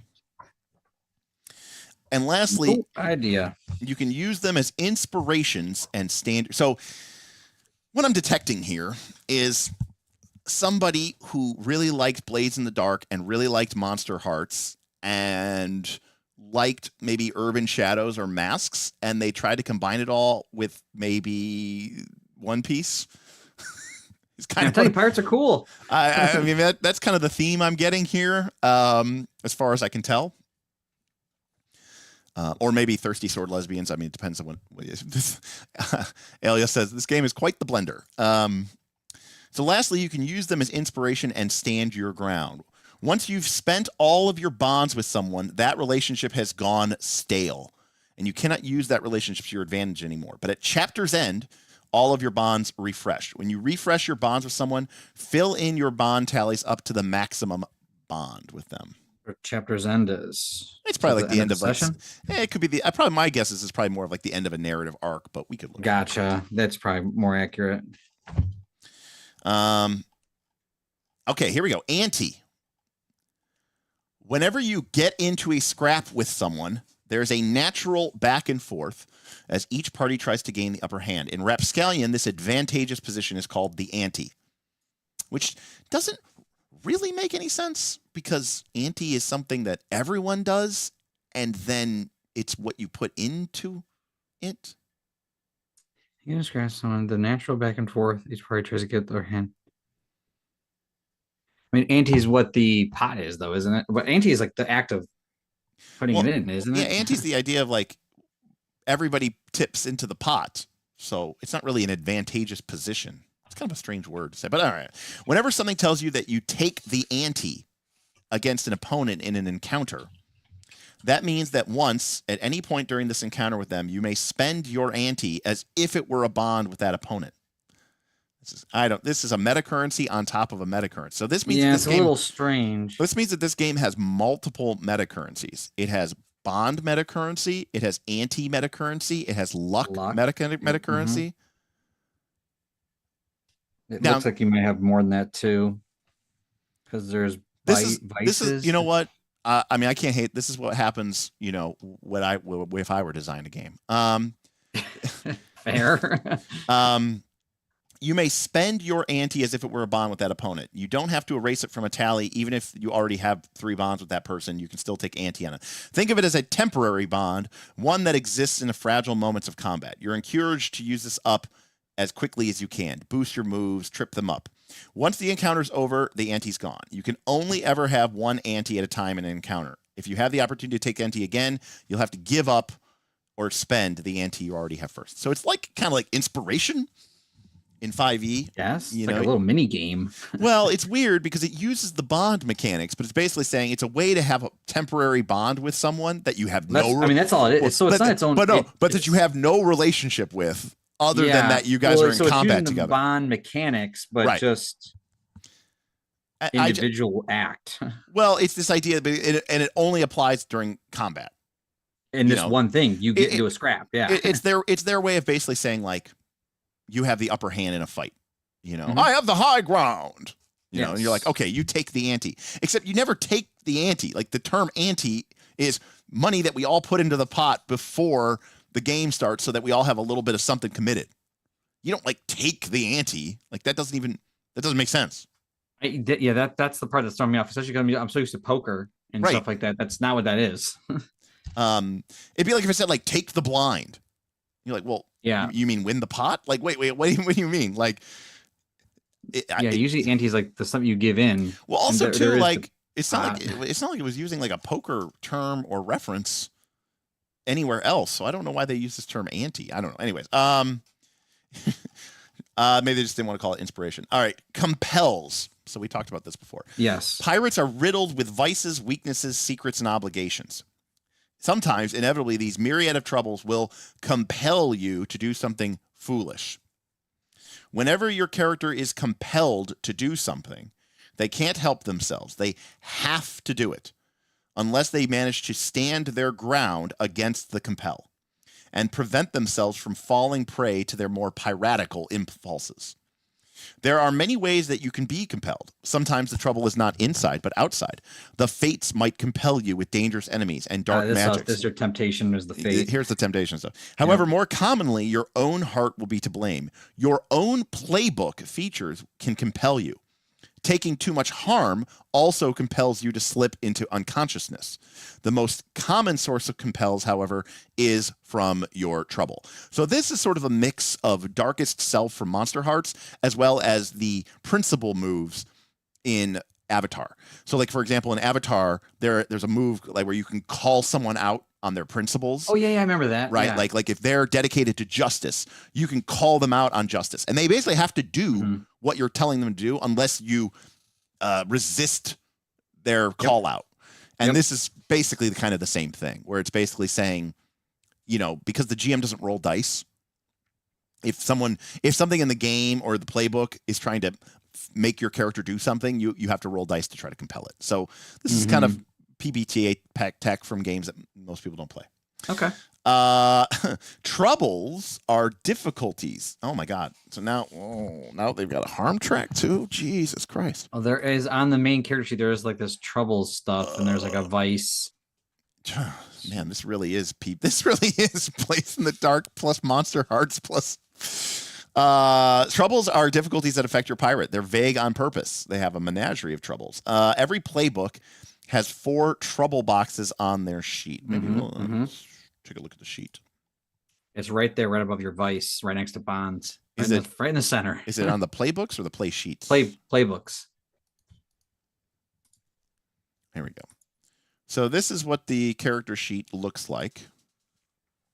So this is the captain. Looks like we have 4 blood, vinegar, polish, and spitfire. Here's our luck tracker meta currency. Here's our harm tracker meta currency. Here's our bond tracker meta currency. It has a troubles tracker as well. And then here's our experience cost, our experience tracker, and here's our playbook. And I'll tell you, this also does look a little bit more like it definitely looks like a PbtA character sheet, but it does also kind of feel more like a Forge in the Dark sheet. Doesn't Root have a harm track as well? No, it's all it does, but it's just a track. It doesn't have any you don't write anything down. Like there's not it has an injured track that goes from 1 to 4, but you don't specify broken leg or problem with the pirate king or something like that. Ethan says I'm being lulled to sleep by this guy. So I'm going to say something here, and I'm saying this as someone who has a lot of Powered by the Apocalypse games on the shelf behind me. Okay. People who write and play these games are the fucking worst. Okay. Doki. Tell me how you really feel. They have this moral superiority over other RPG players with their made up bullshit terms, and they're just hipster language, and they want everything to be so cool and indie and insider. And it's just the worst. There's a reason, right? I am the worst. I mean, I'm right up there with you. I mean, I guilty as charged. Okay. But that was never a question. It was never a question that I was the worst. Of course I was the worst. I'm just saying they overcomplicate for their own reason. And it's just to make people feel stupid. It's just to make people feel you have to work to earn this right to play these games. You have to spend a ton of time in pretentious, ego-filled locations like the Forge, right? Or nice and less called Discord, right? You need to go someplace where people have egos the size of continents and talk about this stuff is really it's just but it is what it is. Assholes that talk about GNS theory. Who does that? Nobody, right? What is a game? Who cares? Just play the fucking game, right? I like Twitch TA Sagnet. It's Derek makes a hard move against the PbtA community. Kind of made me laugh. All right. So every playbook has room for 4 troubles. When fates give you trouble, mark one of the boxes, mark the trouble's name next to it, and describe what it does to you. As long as it's marked on your sheet, it's trouble. Most troubles compel you to do something at certain moments. For example, if you put busted leg as one of your troubles, then I might at a certain point say, well, you can't do that. I'm compelling you because you're busted leg. And then you could say, no, I'm going to fight through it. So again, it's very Blades in the Darky in that way.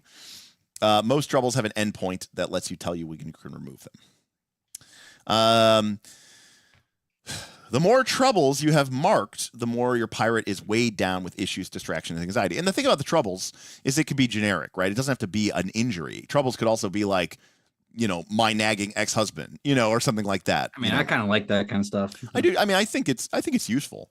Yeah. If you're asked to mark trouble, and doing so would fill up your 4th and last trouble box, your character becomes overwhelmed and is compelled to be done for.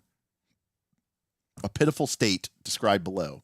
When you're full up on troubles without room for more, you can no longer decide to take a trouble as a consequence for moves. If there's another choice for a consequence, you must do that one instead. Oh, also, you have vices. A vice is a persistent trouble that you will always have. And every playbook has their own vice. I like that stuff, though. Sure. I know. It reminds me of, I mean, it helps with a little bit of the RP. No, it does. I'm just saying it's a lot on top of, hey, don't forget your troubles, but also your vice. Like, so for example, the captain automatically has the obsessed vice. You can be compelled by the GM to pursue your ambition at all costs. But if you screw over a crewmate in the process, mark 1 experience and 1 unrest. Whenever you clear obsessed, remove 1 unrest. What the heck is unrest? My guess is something to do with the ships. Wait, is it on the next page? No, it's like on the ships. No, it's on the next page. What is it? The backside of the character sheet. Oh, yeah, here we go. You know what it's like? Remember the unrest track from Northern Reaches? No. Remember like the mutiny in Northport? Like it was like the unrest clock? I actually, not, yes, that yeah, more clock, but yeah. When the unrest track fills, the crew becomes wild. Erase all the tallies and start over. If the track fills while all or most of the crew is wild, your lackeys attempt a mutiny. Each player character must choose whose side they're on. Quell this uprising or speak your last words. Okay, so that's interesting. That's only on him. Well, right. Each playbook has their own unique vice. Yeah. So like that's kind of cool. The chronicler is obsessed with books. And unlike the other troubles, which are only bad for you, the vice, if you allow it to be indulged, lets you get an experience point, right? So you're kind of you're kind of encouraged to play into your character's vices. A lot of meta narrative mechanics here. Yeah, it's fine. A lot of them. All right. And then we have harm. If you're dealt harm, ticket from left to right. At the end of a downtime, you have the option to heal all your harm. If you have a few hours to spare, you can use salves, smelling salts, or splints that has the heal X amount of harm tag, and then you can heal that much harm. And some playbooks can mark harm. However, your harm tally starts with circles, but towards its end, you'll see 3 little skulls. If you ever mark a skull, you're compelled to be done for. Being done for means you can't go on. You're knocked out, you're overwhelmed, you're too exhausted. If you're strained, you could crawl, limp, or whisper, but shouting or running is beyond your ability. To avoid this fate, you have to stand your ground against compel. And this is the same way, by the way, if you have level 3 harm. Someone asked if the stream is chugging. Yeah, we're dropping frames. Oh. I don't know why we're dropping frames, but we're dropping frames. Let me see.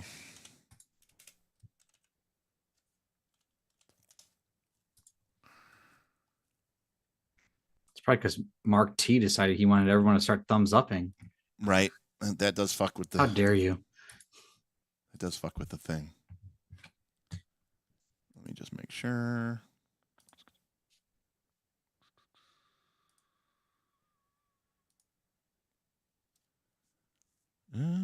No, everything's good here.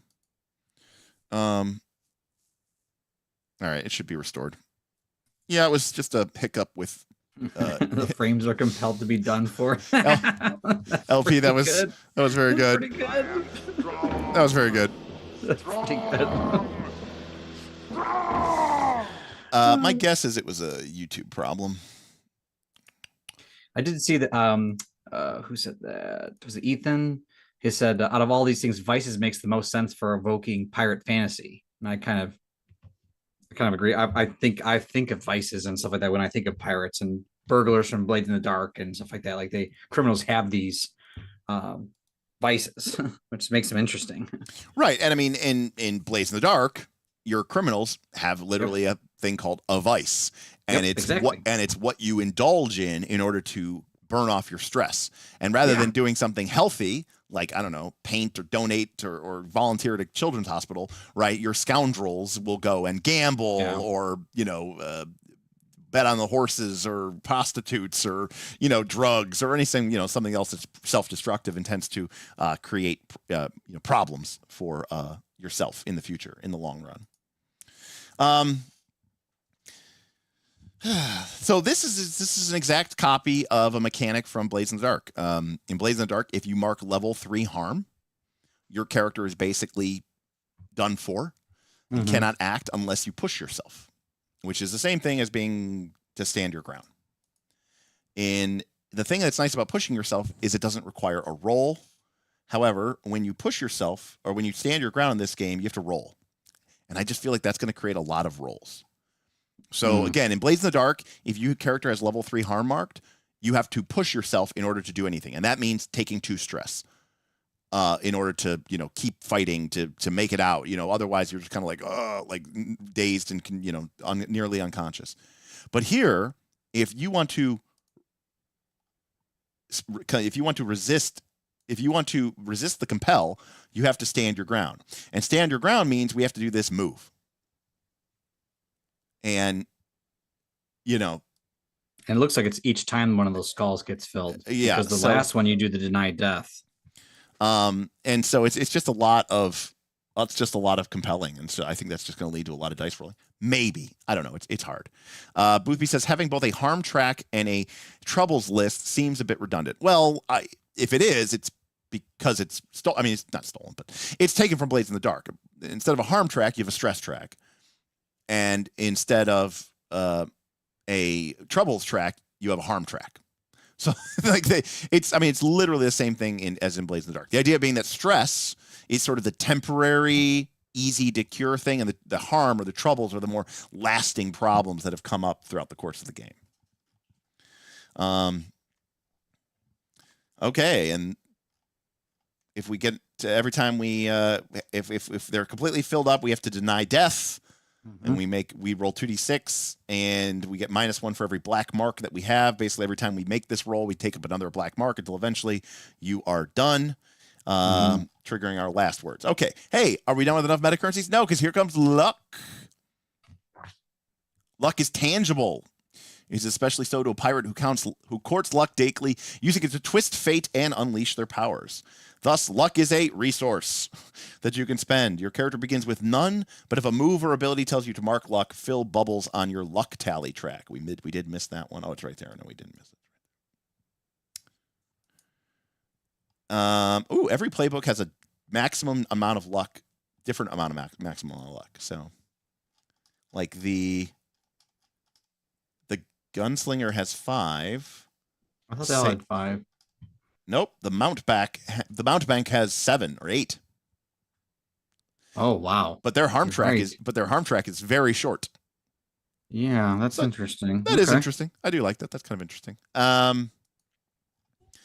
But we can spend luck to do the following. We can take +1 forward, and we have to spend it before we receive the results of our roll. So it's like literally a hero point mechanic, spend it to get a bonus. We can also twist fate and take control of a scene for a crucial moment, as we called it before, declaring a narrative truth. Same basic ideas. And to me, this is very counter-purposed to Powered by the Apocalypse games, but that's just me. And you can also use some of your playbook moves that require luck to spend them. Here's some ways you can gain luck. If your current luck at the beginning of the session, if your luck is lower than your Spitfire score, mark luck until they are equal. So you always start with as much luck as your Spitfire score. Which just seems to be like the way you use magical spells. Right, but that means that luck is fairly easy to acquire. I mean, you'll get it every session. Which is so funny because of all these terms, like using terms, I feel like luck to cast magic seems very odd verbiage. Sure. It's like willpower in Forbidden Lands. Fair, yes. No, that does, yeah. If you roll 10 or more when using a clever trick, you get to mark 1 luck. But note that if you hoodwink somebody and you roll 10 or higher, you don't mark luck. But if you do use a clever trick, you do mark luck. Doesn't that feel like weird? It just seems weird to me. I don't know. So like if I come up with a really clever disguise and a really clever lie to sneak us in to the governor's ball, then I don't mark luck if I get a 10 or higher. But if we use a clever trick to get in, which is not those things, then we do mark luck. That's very weird to me. Yeah, I guess it just depends. I'd have to play it out to see how much of an issue it is. It's not that it's an issue. It's just that it's just tonally inconsistent. Like, why is the game rewarding me for marking? Why is the game rewarding me for using clever tricks, but not for hoodwinking people? And what's the real difference between the two of them anyway?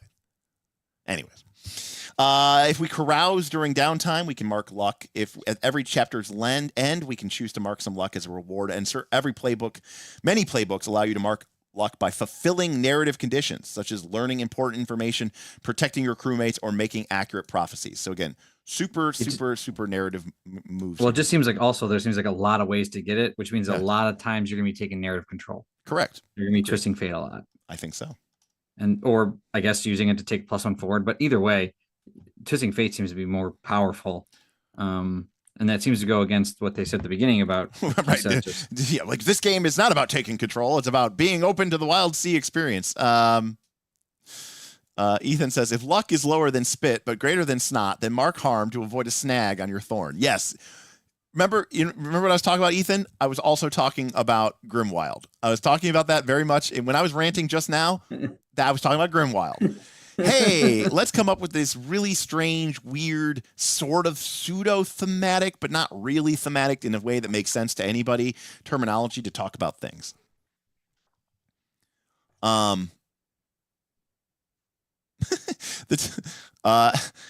Alias says the terminology being used is just odd to me. If I'm playing a game with hit points and one of my players drops to 0, I'd get confused look if I said something like, "You are compelled to die." What do you want to do about it? Well, it's only because in this one, death is a person. That is true. That is true. And then we have a ship, which is cool. Ships get traits. In this case, steadfast, speed, and fortune are the stats of your ship.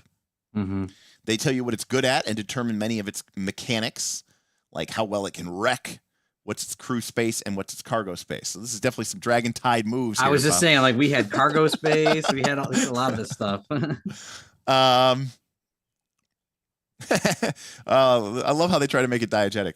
When standing together on the deck of their ship, something strange happens to a pirate crew. Instead of a scattered rabble, they fall into a rhythm together. They become one creature. Their hands working in concert, their eyes trained on the prize. These collective actions, such as steering a ship through reefs, turning hard to starboard, or charging towards the enemy, are the product of the whole crew, even if one person is calling the shots. In Rapscallion, these are your ship's moves. You can find a full list of the regular ship moves, but there are other ones too, usually specific to your ship playbooks. You can always spot a ship move because it begins with, when your ship's crew. Any pirate can roll for a ship's move as long as they are trying to make that move happen. Unfurl the topsail, wrench at the ship's wheel, get the cannons ready to fire. But that pirate simply leads to charge. To reflect this, most ship moves do not take use of the traits of the pirates, but of the ship itself. So in other words, their solution to, well, what do we do on the ship?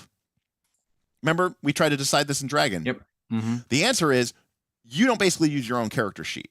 No, the ship is the character. Right. So regardless of who's firing the cannons, you use the ship's sheet. Regardless of who's steering the boat, you use the ship's sheet. And we use the characters in Dragon Tide. We use the character. We're thinking about it, yeah. Right.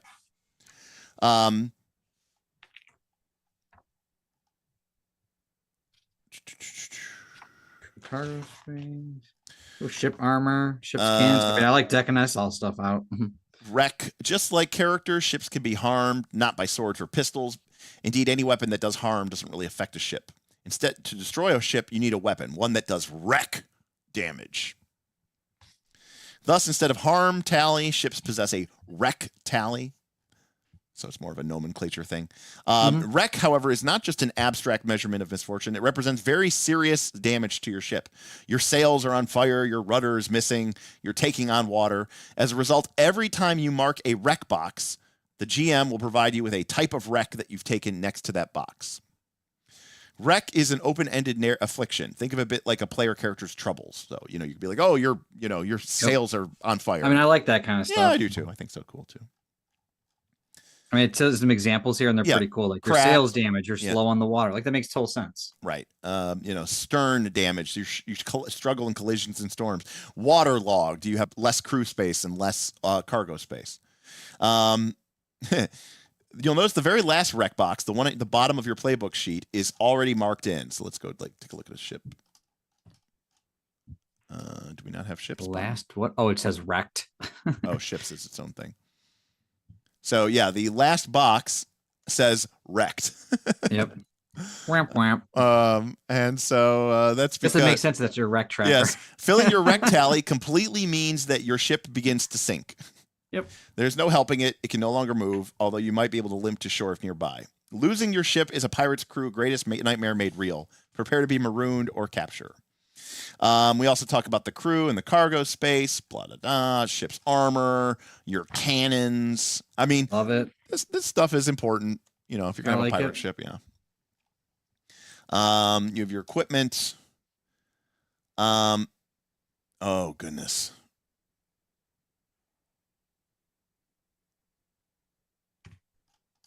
It looks like we have a meta currency.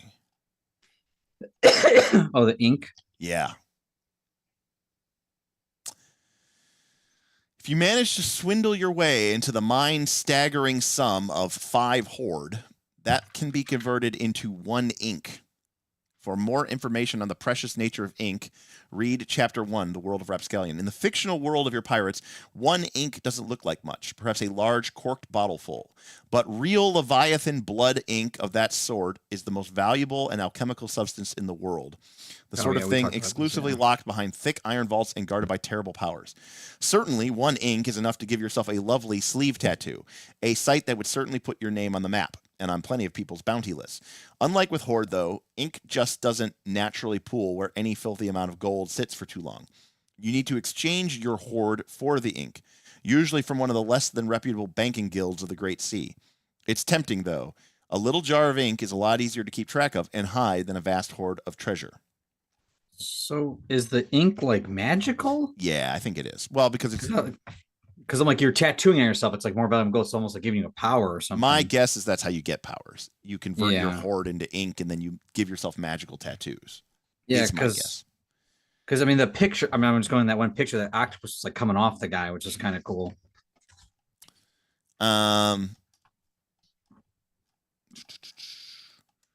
So then they have like kind of a Dungeon World-esque like equipment section, which is okay. There's a lot of words. NPCs. So we use the root language for groups.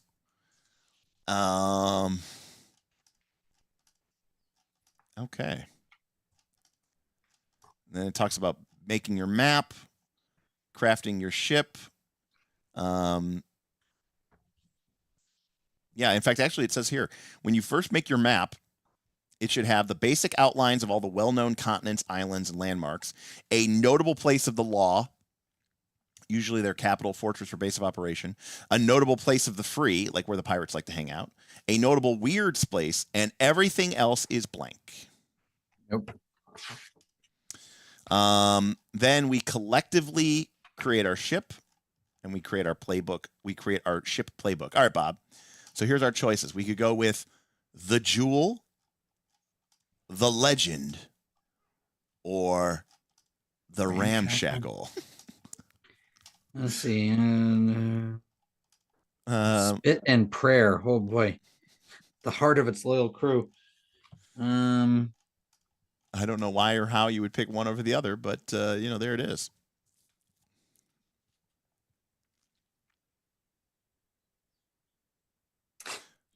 I mean, I don't know why you wouldn't want the Legend.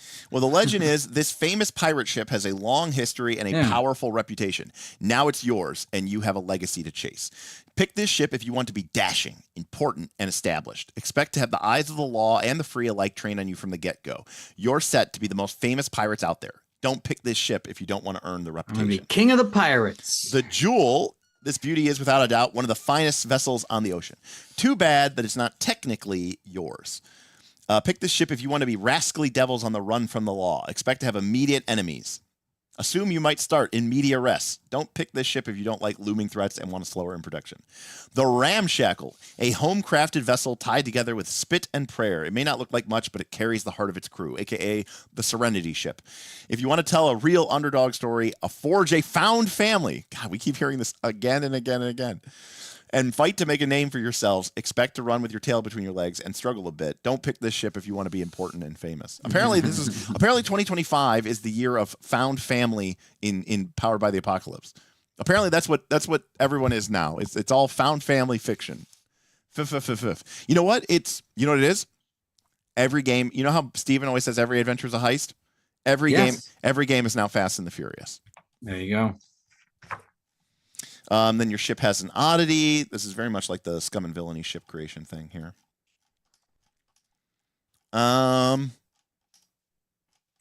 Everybody goes around the map and adds a detail, so it's very much like a collaborative map making experience here.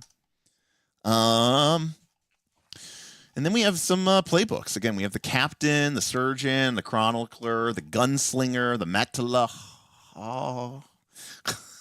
the mountebank, the navigator, the shiprat, the swashbuckler. What if nobody plays the captain?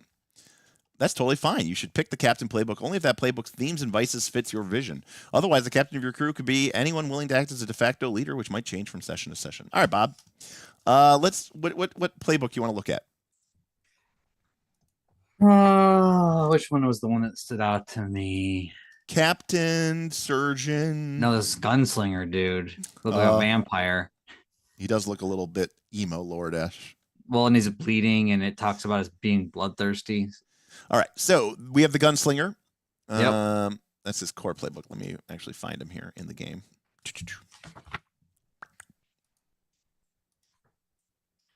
I was trying to look up ink while you were talking about that, and I just don't even know where like examples are yet.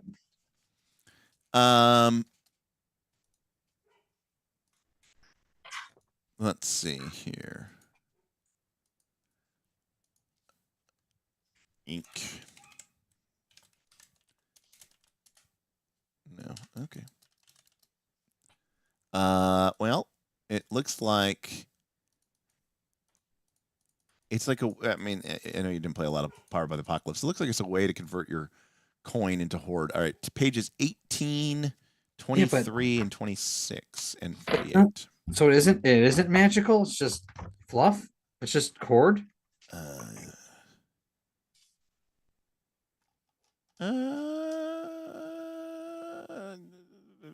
Okay, here we go.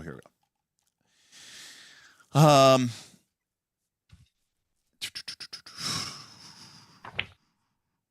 there is one substance more valuable than any other, said to be impervious to all of the world's alchemy. Leviathan blood. Unlike everything else on the Great Sea, Leviathan blood is a constant. It doesn't change no matter what alchemy and ill fortune the world throws at it. As a result, many brave and ill-fated hunters fling themselves against the bulwark of the ocean, hoping to kill a mighty Leviathan and get filthy rich. Any number of factions pay handsomely for Leviathan blood. It is the best and most precious ink in the world.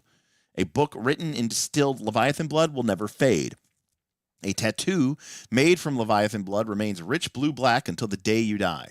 Because of this, the obscenely rich put their vast hoards of wealth into ink banks, such as those owned by the Guild of Ink. Put your heaps of gold into their safe vaults, and in return, you get a tattoo worth that same weight in gold. To cash out your gold, simply find one of the bank's reputed pointillists to get some of your tattoo removed. A fortune of wealth safely tucked into your skin.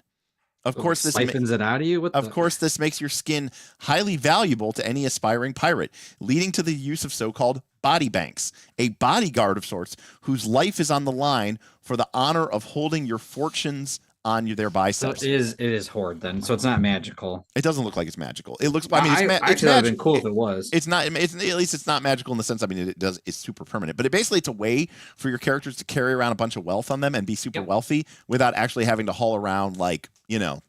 I mean, it makes total sense. $1 million gold. It just I thought it'd be cool when I saw that picture of the Matalot where the octopus ink is like coming off of his skin, and I was like, that's cool if the Leviathan blood has like magical properties. And so if you see somebody and they're like super tatted up with Leviathan ink, you know that they're like, you know, counterfeit. Looks a little faded. They're the real deal. Okay. So the Gunslinger. The gunslinger, yep. All right, here we go. Something terrible and tragic happened to you, and now there are ghosts in your eyes. You're a dark vigilante on a quest for vengeance, the merciless hand of justice, here to make old death less lonely. The question isn't whether the bastards will die. The question is, how many innocents will die first? Damn. This playbook depicts violence very, very readily. And depending on your choice of moves and oddities, you might invite the inclusion of self-destructive behavior and cannibalism as well. Sweet. So if you are a gunslinger, expect your presence to introduce a real darkness and bloody, grim subject matter to the story. The gunslinger uses guns because they make murder brutal, casual, and easy. You'll be encouraged, sometimes even compelled, to kill people that don't deserve it, or even to harm your fellow crewmates. This is a constant downward spiral that the Gunslinger playbook explicitly sets you into. Ask your fellow players whether that murderous tone fits their vision of the game. If it doesn't, you might want to avoid the Gunslinger for now. I can see that. So they have 8. They have 8 harm boxes and 5 luck. I think. Vice, bloodthirsty. You are compelled to see anyone between you and your goals as mere obstacles, easily put down. So Asius was bloodthirsty. when you kill someone innocent for the sake of vengeance, mark 1 experience. And the end point, I guess, meaning like maybe like a way, like, you know, it's like in Torchbearer, right? When you play against your belief, you can. I mean, I've always liked that kind of stuff. Choose not to take your vengeance. That sounds pretty fun.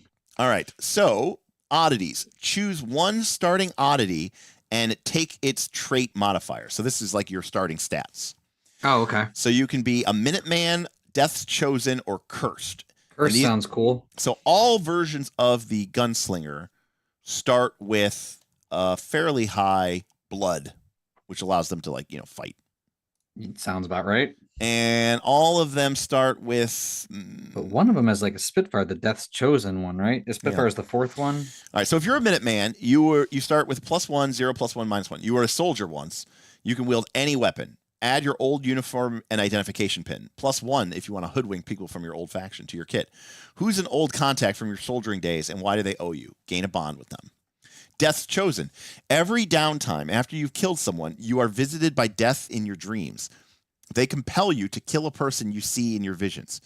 If you do, death will teach you dark knowledge, give you a gift, or erase your marked deeds. Or you could be cursed. You are compelled to feed on blood.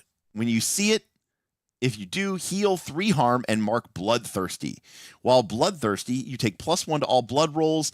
Your teeth are 2 harm close strange, meaning you do 2 points of damage. Unleash your power to raise the dead and bend them to your will for a scene. Holy shit, things went from fucking, you know, oh, old soldier. Oh, you're Death Chosen. Oh, you're a fucking vampire. Cal says, lol, the vinegar stat. Why is every PbtA game so art housey? You already missed my rant. Maybe Kyle I think earlier. He's catching up, if I'm not mistaken. Okay. So he might be just seeing that part. Well, you'll get to my rant here eventually, buddy. What's interesting is it's called Blood, Vinegar, Polish, and Spitfire. And when I saw blood and vinegar, I thought it was going to be, and spit, I thought it was going to be all liquids.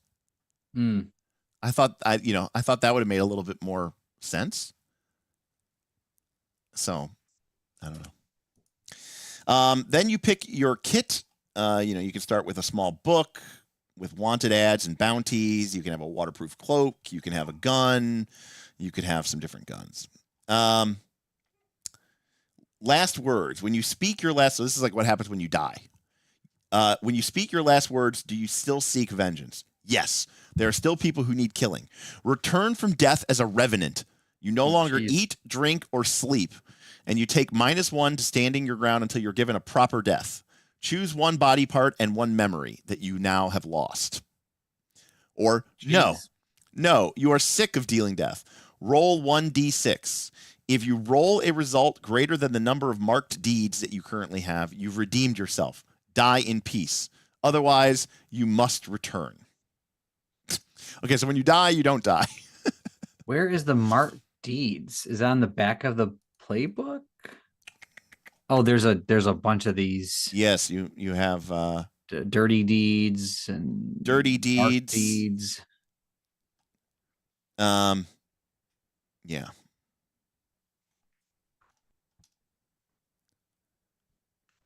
Booth. Huh. Unbelievable, Booth. Just unbelievable. Oh, I'm saying polish.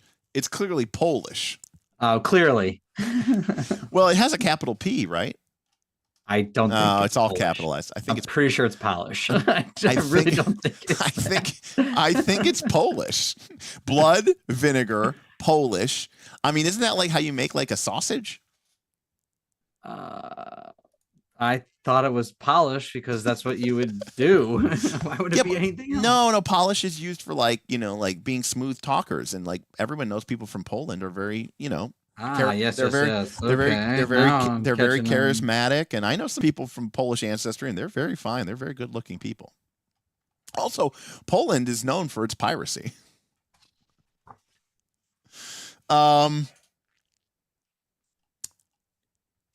Yeah, so you start with this move called Dark Deed.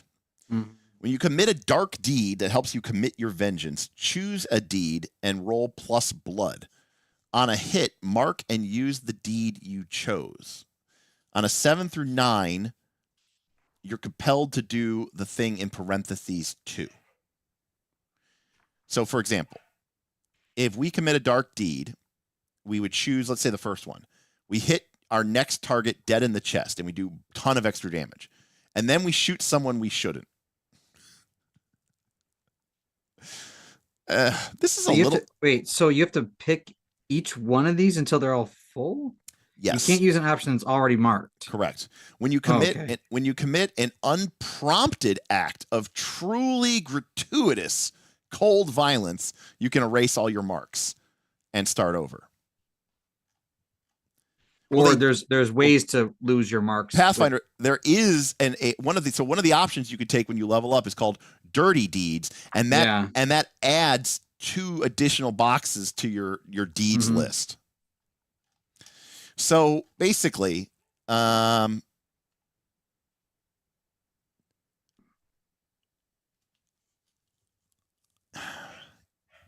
every currently marked complicated. This is pretty complicated. I'm not gonna lie. I mean, like it's not like it's not too hard. I mean, you're. What are we comparing it to? Dragonbane, or are we comparing it to Pathfinder 2? Like that's what I've been playing these days.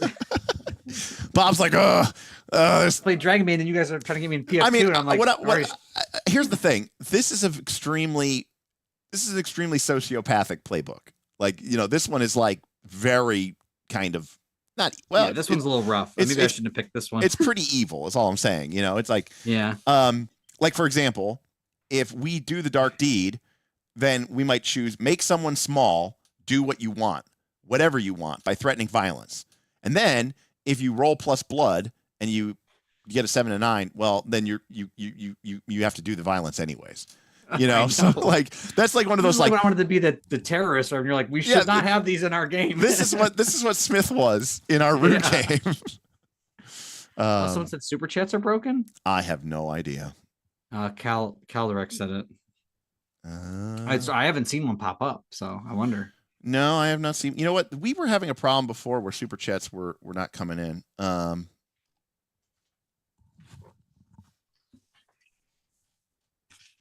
I mean, is it to shoot the kids to free them from the opposition of the oppression? I mean, freedom. I wasn't. I was freeing them. I mean, their life sucked anyways. And this is like, I mean, like this one. Every time you kill someone, you get like at the end of the session, you get a mark, a luck if you killed someone this session. Yeah. So this is obviously an extremely brutal and horrible thing. So let's take a look at Yeah, this was a little rough. Let's take a look at the let's take a look at the navigator. Okay, that's a little maybe a little more calm. All right. Well, Cal managed to tip. All right, here we go. Yay, Cal. Calderiarch tipped $5. All right, everyone, we are down to the wire. The mast is snapped, our rudder is clogged with a magical squid, and I'm down to my last polished sausage. He says, all right, everyone, we're down to the wire. The mast is snapped, our rudder is clogged with magical squid, and I'm down to my last Polish sausage. truly the worst of times. So Navigator's got a lot of luck. So here's the thing. I haven't really seen anything here about like unleashing your power. Yeah, that said that you can unleash your power, but then I know it says luck does that. Oh, here we go. For example, if we're a navigator, one of the moves that we can take is called Summonous Reigns. You may unleash your power to control the weather.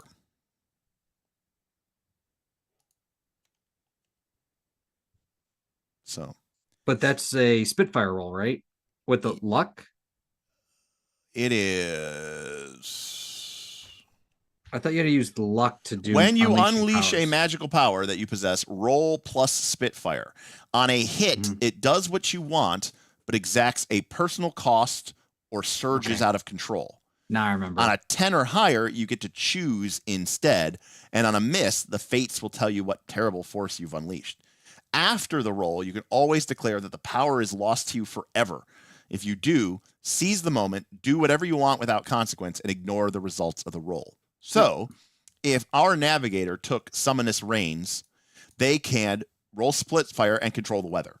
But whenever they control the weather, they are going to either it's going to exact a personal cost on us, or it's going to surge out of control, right? Well, what's interesting there is this is his only unleash the power that I see. So if he was to ever lose it, he doesn't have one. Well, if it's like most PbtA games, when you can also take other playbook stuff, other playbooks moves. I remember that. Yeah.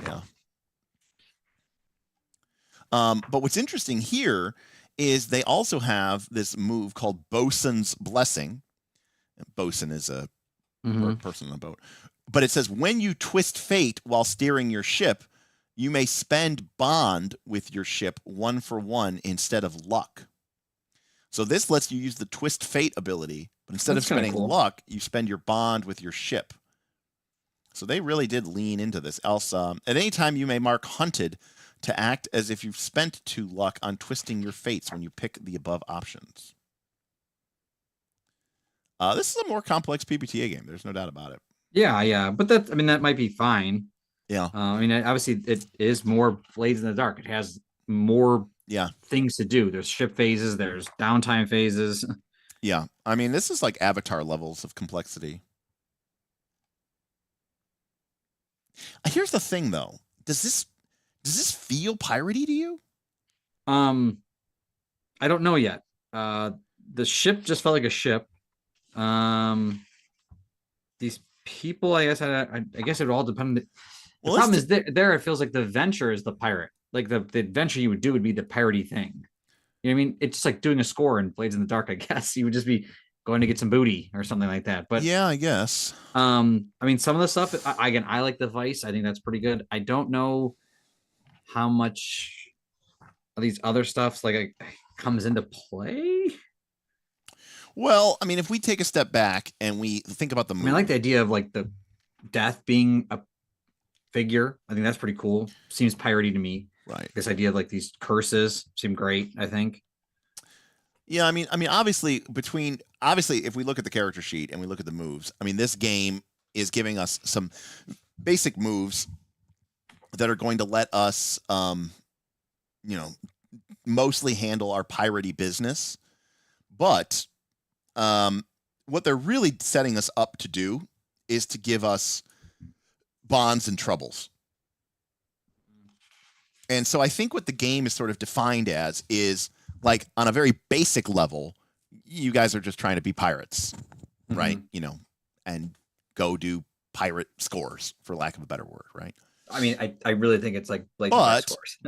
but the mechanics of the game are going to ask you to acquire bonds to do this, and they're also going to give you troubles.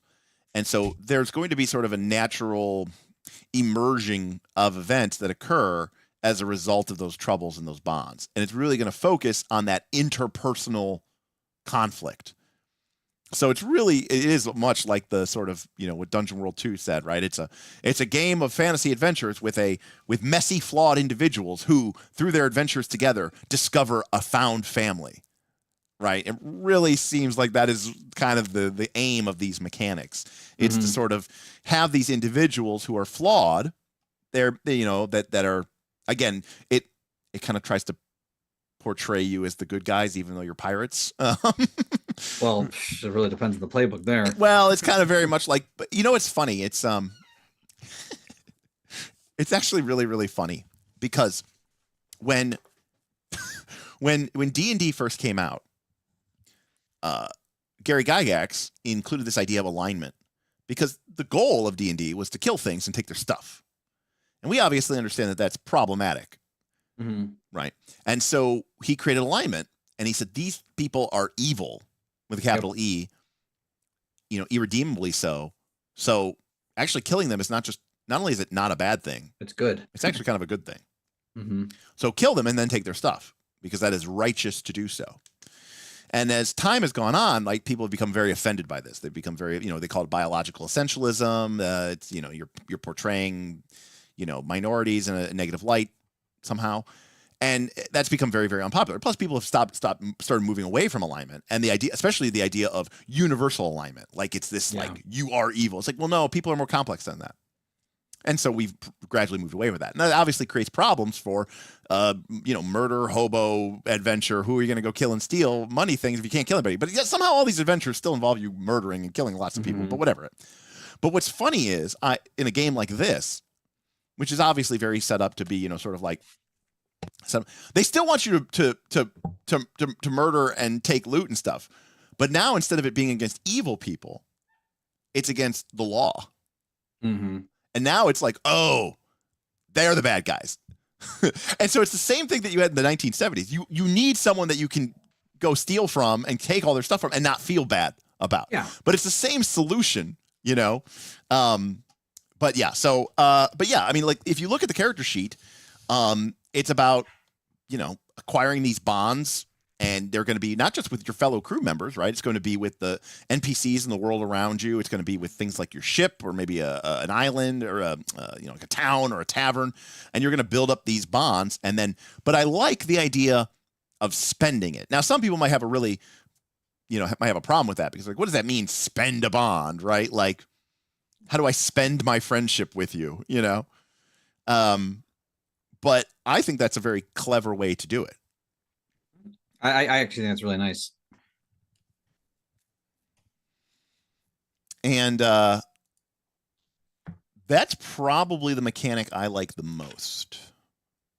Because if the goal is to do this found family thing, right?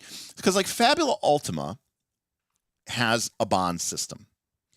And in Fabula Ultima, whenever you have an interlude scene, you can have an interlude scene with another player, and that can add or subtract from your bond with them. And it can go all the way up to +3.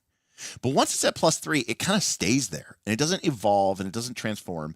And in order to use the bond, you have to spend a Fabula point, which is fine. That's its core meta currency. But I think I like this better because I like the idea that like you need to, you kind of have to constantly sort of work in. I mean, the bonds seem like it's a cashing in a favor type thing. No, the problem, Samuel, is that I could use my bond to hurt somebody. Like they may not, you know what I mean? Like they might not even necessarily know that I'm cashing in a favor. For example, let's say that I'm compelled to, what is it called? Cash it in. What was it called? I'm compelled to, I'm done for. I'm done for. And I'm compelled to, just give up. Well, I can stand my ground. So this is a move that anybody can make. When you stand your ground in the face of a compel, it could be a compel from anything. But let's say, my character's harm box is filled up. Spend a bond with someone. Explain how they're inspiring you to overcome yourself and roll blank. So like the idea is like, let's say I'm about to go down and I go, I'm going to spend my bond with Bob's character, and I'm not going to go down because I'm like, no way I'm going to look weak in front of this guy. He's my idol. I've been trying to impress Bob the captain, right? Redbeard the captain for my whole life. I'm just like, a lowly mate. I'm not taking a knee on this one. I'm not going out. So I'm going to resist the compel by standing my ground, and I'm doing it. You can only stand your ground by spending bond. And in fact, now you roll blank, so you roll 2d6, but you could take +1 if they're right there. They don't even have to be there. So that's my point about cashing in a favor. Technically, Bob's captain might not even be there. Maybe Bob's captain is captured. Bob's character is captured. He's the captain, and we're going to rescue him. And I get killed, and my character's like, and I go, I'm going to stand my ground and not go down because I'm like, no, I need to save the captain. And I could still roll this, and I could still spend that bond with the captain, even though he's not there. Now, I get a little bit of a bonus if he does happen to be right there, but he doesn't have to be there. So while the idea of cashing in the favors is kind of true, it doesn't really quite work because they don't even necessarily have to be there. And as Tilly Hearts points out, thank you, Tilly, bonds are not just for friends. It could be for rivals. It could be for a thing. It could be for a ship. We saw that the navigator can spend bond with the ship to basically fill in for the luck resource, which we know is very powerful. So it's almost like the navigator wants to have sex with the ship. Wait, what? It's like a spell gun, Bob. Okay. So I mean, obviously they're using this bond thing as a catch-all because they want to use it as a currency. I mean, like you said, I like the system it's using. Just seems like maybe the word wrong verbiage or something. But bond is correct. Like strings, you talk about strings in Monster Hearts, and you're pulling on the string, and you spend those strings in order to use them. It's the same sort of thing. Well, but it also reminds me of something very interesting, which I used to like this move, but a lot of people had a problem with this. In the original Apocalypse World, going back to the very first, before it was called Powered by the Apocalypse, when it was just Apocalypse World, your character had something called a stat or multiple stacks called HX, which stood for history. I don't know why they called it HX, but it was history.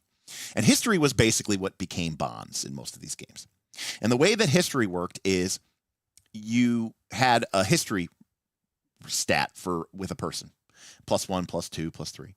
And you could roll it in certain instances. Like if you wanted to help somebody or hinder somebody, you rolled history with them. You rolled HX.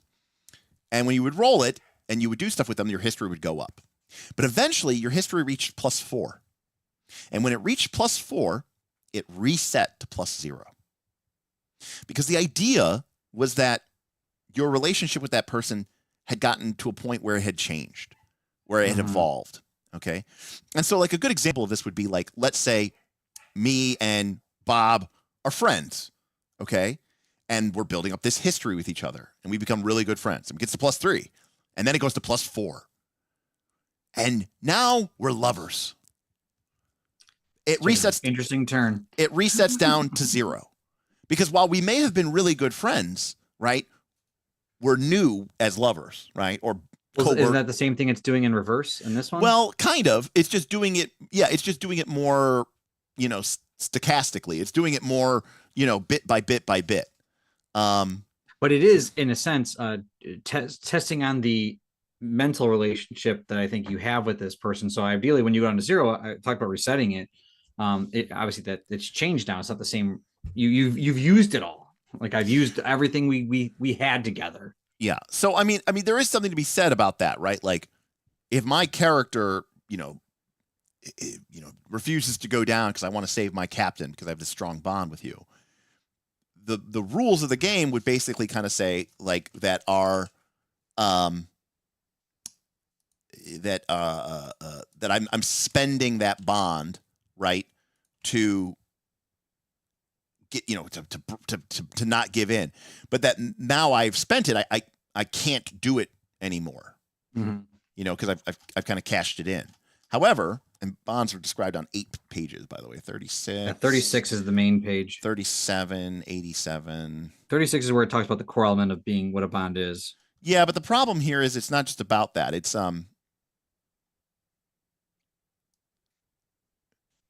says once you spend all your bonds with someone, the relationship has gone stale. You can't use it to your advantage anymore. But at chapter's end, all those bonds refresh. Right. So the idea here is like if I'm breaking in and I call upon my bond with Captain Bob the Redbeard, like the idea is like what? So now I'm like, well, I don't really feel anything special for him anymore because I called on him once and now I don't really care about him.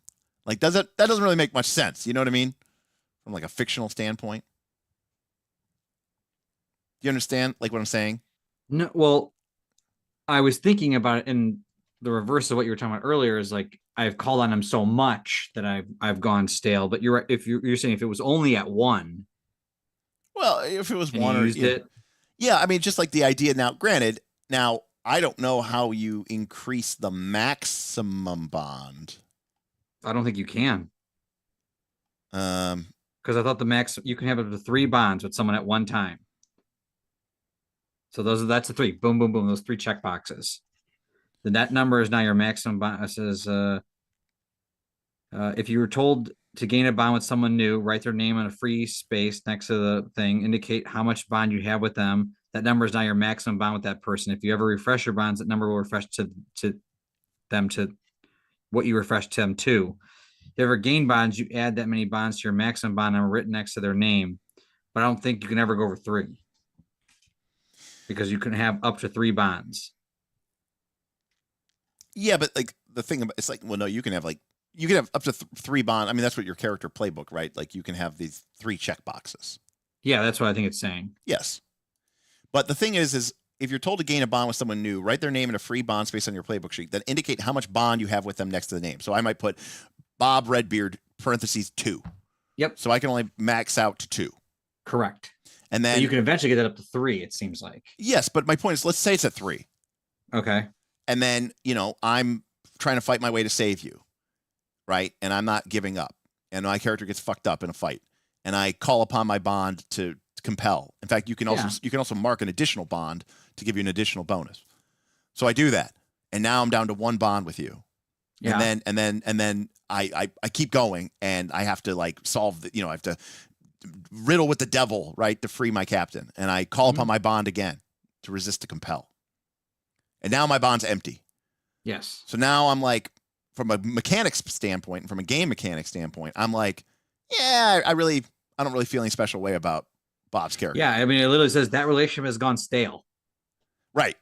So Which after really make sense there. after sacrificing so much and like, pulling. But that's why I liked your term when you got to 4. It's like the relationship it's well, stale, no, but it that actually takes on a new form. But that's the way it used to work.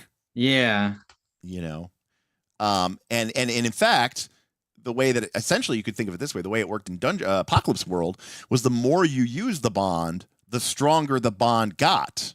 Yeah, well, that I do. Until the bond got so high that it reset to 0 because it changed and the dynamic was different. I mean, think about like, the difference between casually dating someone, you get to know them really well, and now you're boyfriend and girlfriend or boyfriend and boyfriend. Yeah, it changed. You're kind of in new ground. You're in new territory. That the nature of your bond is sort of, you're almost it's almost like you're meeting them anew again. And the same thing when you get married or maybe when you have kids together, right? It's sort of situations. Dan says it feels as though the relationship is being used, which wears on the relationship. But I think that's it's kind of strange because you're literally you cannot stand your ground unless you're calling upon the power of a bond with someone. So it's very strange to me that would like weaken your bond with them. I if anything, I think that would make me more, like look at the strength that my relationship with that person gave me to push on. It actually would be more interesting if it was like let's say we had the 2, right? And we do it down to 0. That when you've reached 0, then you could bring it up. Your now max is 3. And then at the end of the chapter, it would refresh to 3. So it's like you've increased your strength. Like right now, you can't use any more, but once you're refreshed, you've actually increased your bond. I mean, maybe that's how it works, and we just missed something. Let's take a look at character advancement. Let's hope it says this.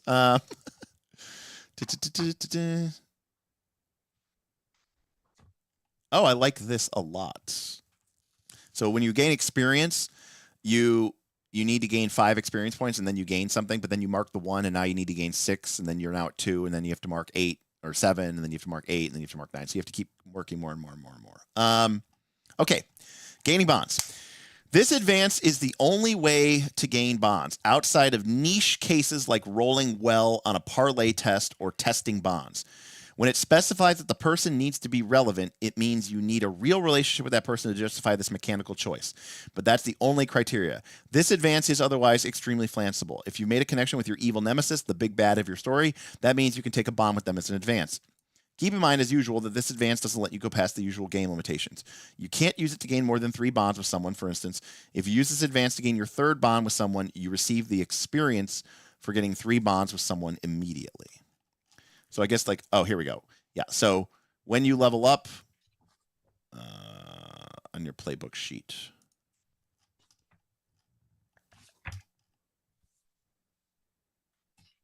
Yeah, so you can gain 1 bond with a relevant person or the ship. So that's what you can gain bonds with. People or ships. Okay. So that's how you max out the bond. Other than if you parlay and you hit a 10 or higher, your words carry real weight, gain a bond with each other if you are generous and forthright. So that's another way to gain an immediate bond. Again, max is 3. But max is 3. Yeah.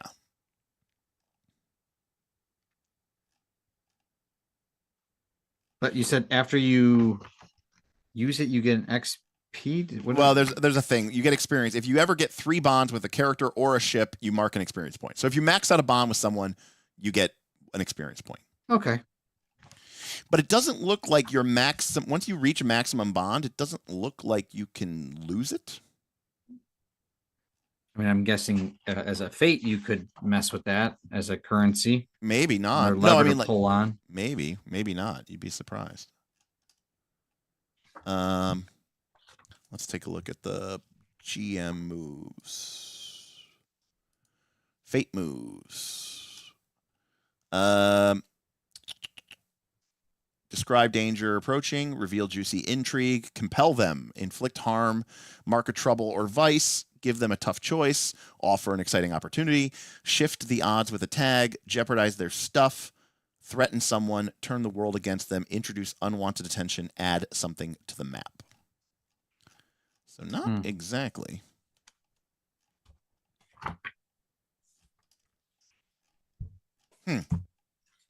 It's just a strange way of dealing it. Now, what's interesting about it is Alia obviously doesn't like this. She says this makes no damn sense. And she says RFC's in the chat too. It says in FU it works better because bonds won't change if it's not fictionally appropriate for them to do so. Here it seems like it's a resource for the sake of being a resource. I mean, yes and no, Alia. The problem with FU is you could have great bonds with somebody, but if you don't have any fabulous points to spend, they don't do shit.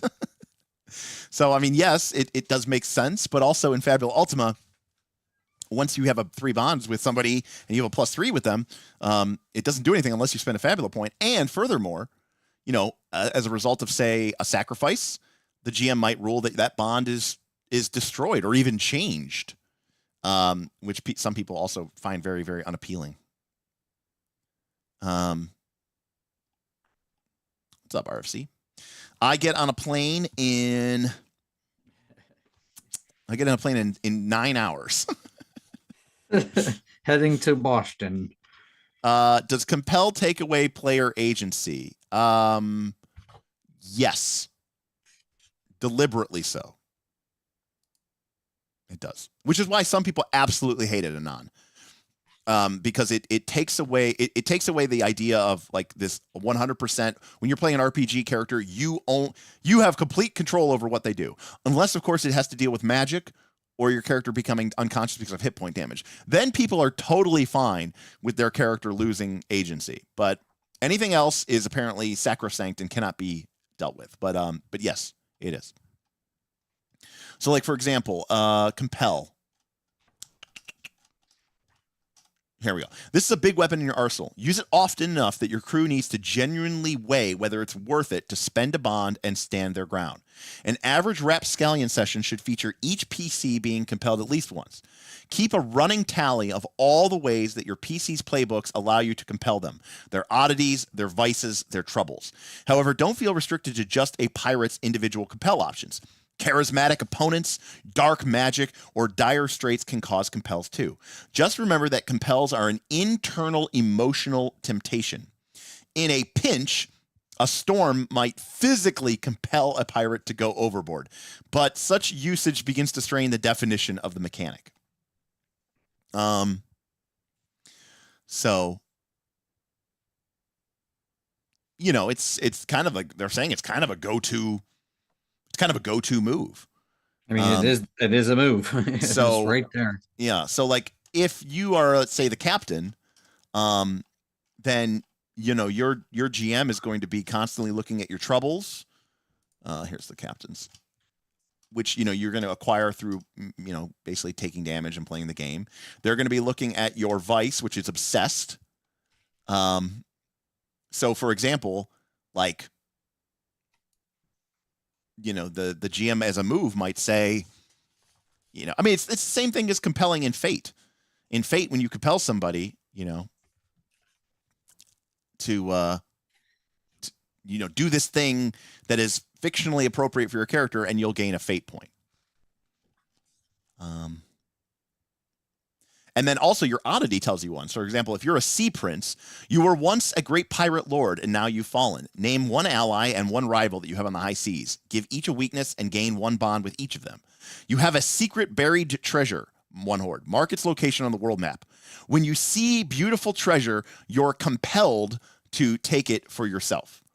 Right. So like, you know, when you see, you know, you're in the king's, you know, the sea prince is, you know, visiting with someone who you're trying to make an ally, and you can't help but notice that he's got these glittering jeweled rings, and you're like, and at the GM you go, oh, you want that? You know, like you're like it will be mine. Oh yes, it will be mine. And you know, so in that respect, the compel makes well. No, here's the problem, Elia. Compels make total sense. I'm a big fan of them. The issue is that to resist this compel, you have to spend a bond. Right. And that's the thing, because to activate the stand your ground move, which is how you I guess you just could resist the compel. You don't have to resist it. You can just go into it. No, and that's what the book was telling us in the GM move section is it says you should be doing this often enough that here it says just remember that compels are an internal emotional competition. Use it often enough that your crew needs to genuinely weigh whether it's worth it to spend a bond and stand their ground. Like if you're constantly compelling them, or not constantly, but like, you know, if it's coming up a lot, like your players aren't just gonna be able to go, well, I'll spend a bond, I'll spend a bond, I'll spend a bond, I'll spend a bond, you know. And mechanically, what it does mean is that a crew which has a lot of bonds with the world, basically, right? With each other, with their enemies, right? Are going to be mechanically stronger in the game because they're going to be able to use those bonds to help people. They're going to be able to use those bonds to resist compel. Oh, this is very much a Magpie Pirate PbtA. I was just letting Din Man me in Papa know. Right. Yeah, see, that's why that's why in my they just get called Din. That's what in my look. I'm not a streamer like you, Mr. Derek. Boothby says I don't hate it, but I don't care about it at all. Right. So, and there's also the anti, Boothby, which is terribly named, but anti functions. Yeah, I mean, some of the verbiage is rough, and some of the stuff. I mean, but some of the mechanics are fine. It seems like a more complicated PbtA game. I don't know if it's too complicated for me. Full stop. Between anti, compels, bonds, max bonds, spend bonds, luck, harm, troubles, vice. It's too much for people to keep track of. It really is. Yeah. This is too much. I think Avatar is too much. I just give Avatar a pass because I think Avatar is good. and I like the setting, and I think it makes perfect sense, and it's really tied in to the theme and concept of Avatar, which is fucking ignore the bending. It's about people being torn between two ideas and trying to find a way to the balance of that was always nice. This is all really interesting stuff, I think, and it's really mechanical, which is cool. But I don't necessarily know that this is I don't know how this is piratey. You know, but I don't like pirates, and I don't know a lot about the pirate genre. You know, so it's this weird, like, and also this is a strange world. You know, you watch One Piece. I don't.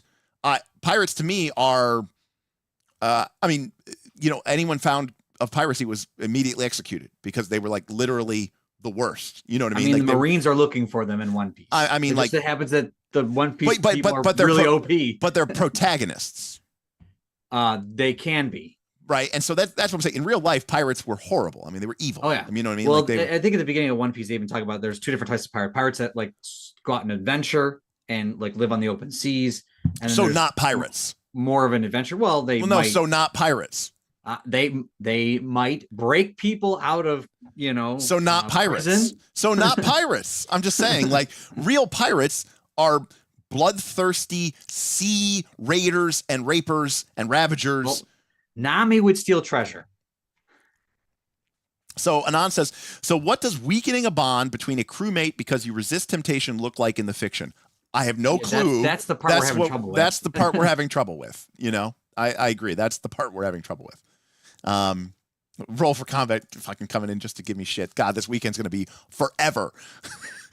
One Piece is very complex as the pirates aren't really the bad guys. Yes. Both comics. Now I agree. I agree with what Ale is saying. The fact that the pirates aren't heroes is the draw. In this game, or I think she's saying in general. But like this game is weird though because it's like, well, but you are though. You know, like, you know, it's very much like, but you're the gunslinger. You know, well, okay, not if you're the gunslinger, right? They're like, no, you're kind of heroic in general. I'm just gonna kill you. No, I'm just saying, like, that dude's something else. Like it's fine to say that you're adventurers, but I mean, pirates very clearly and deliberately raid and murder and kill other ships, you know, to take their stuff. You know, they don't go on wild, crazy adventures. It's not what a pirate is.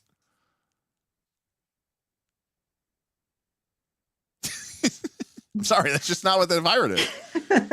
Stop ruining the hopes and dreams of all these little kids that want to be pirates. Again, I reiterate for the millionth time, but Dungeon World is getting a sequel, and it's not Dungeon World Second Edition. It is Dungeon World 2. They're making that very clear, which is to say, it is not a sequel to Dungeon World. It's almost an entirely new game that is just called Dungeon World 2.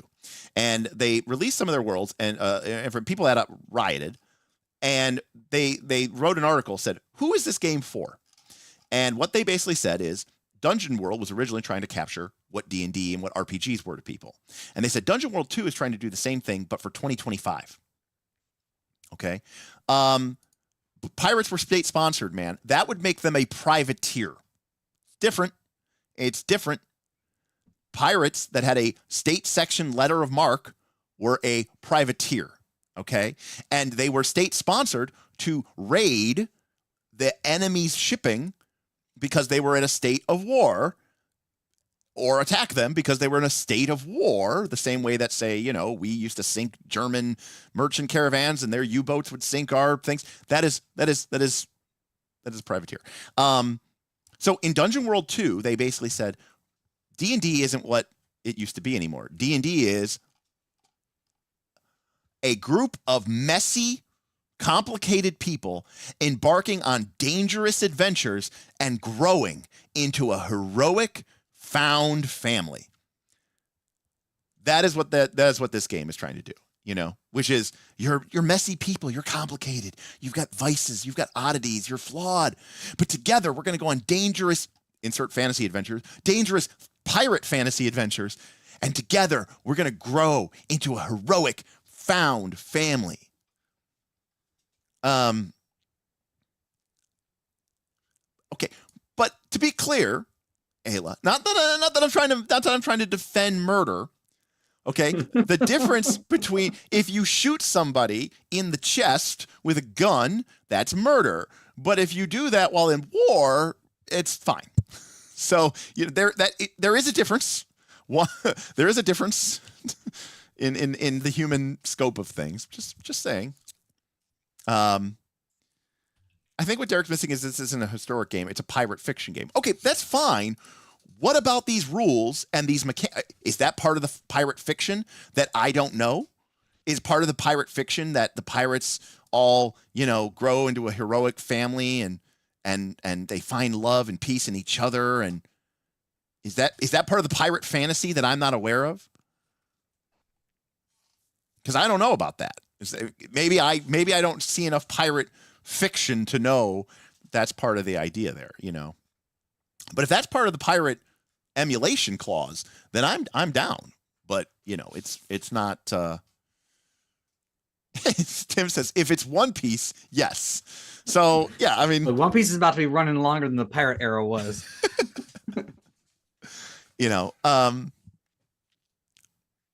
So Boofy says, yeah, I'm not getting pirate from this game.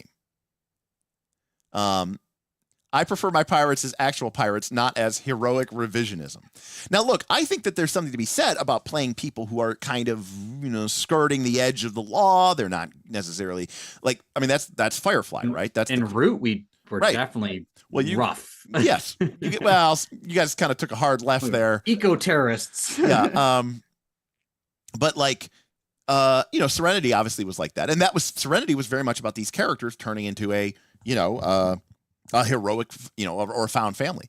But I would never call them pirates, and I wouldn't say that Firefly was pirate fiction. Mm-hmm. So again, I don't necessarily know how that makes that pirate based. Gosh. Better get ready to sell some Gamayan parrot pirates. And let me tell you something right now. I am so mad at myself that I know how to pronounce Gamayan. That I know that's how that's pronounced. That stupid pirate race or parrot race is called a Gamayan. That bothers me. RFC, Derek's out here about to go buy all your plushies. I did talk on Friday. I did say that. I gotta pick up the plushies that I don't already own, Steven. Him and our buddy Kaz are playing all the Eldamon. You can pay me in plushies. I get one plushie a day for each day that I work the booth. So again, bonds are real in the sense that it represents a growing affinity or a deepening connection with a person. The meta concept of you have to spend it in order to sort of do heroic things. Because remember, you could also spend a bond. It could be your enemy that you hate. And you describe, you're like, I'm not dying here. Fuck that guy. If anyone's going to kill me, it's going to be him. He's not even here, by the way. Right? Mm-hmm. So, there's Bob Redbeard, and then there's Smith the Bluebeard, right? My mortal enemy, right? Who's been killing us.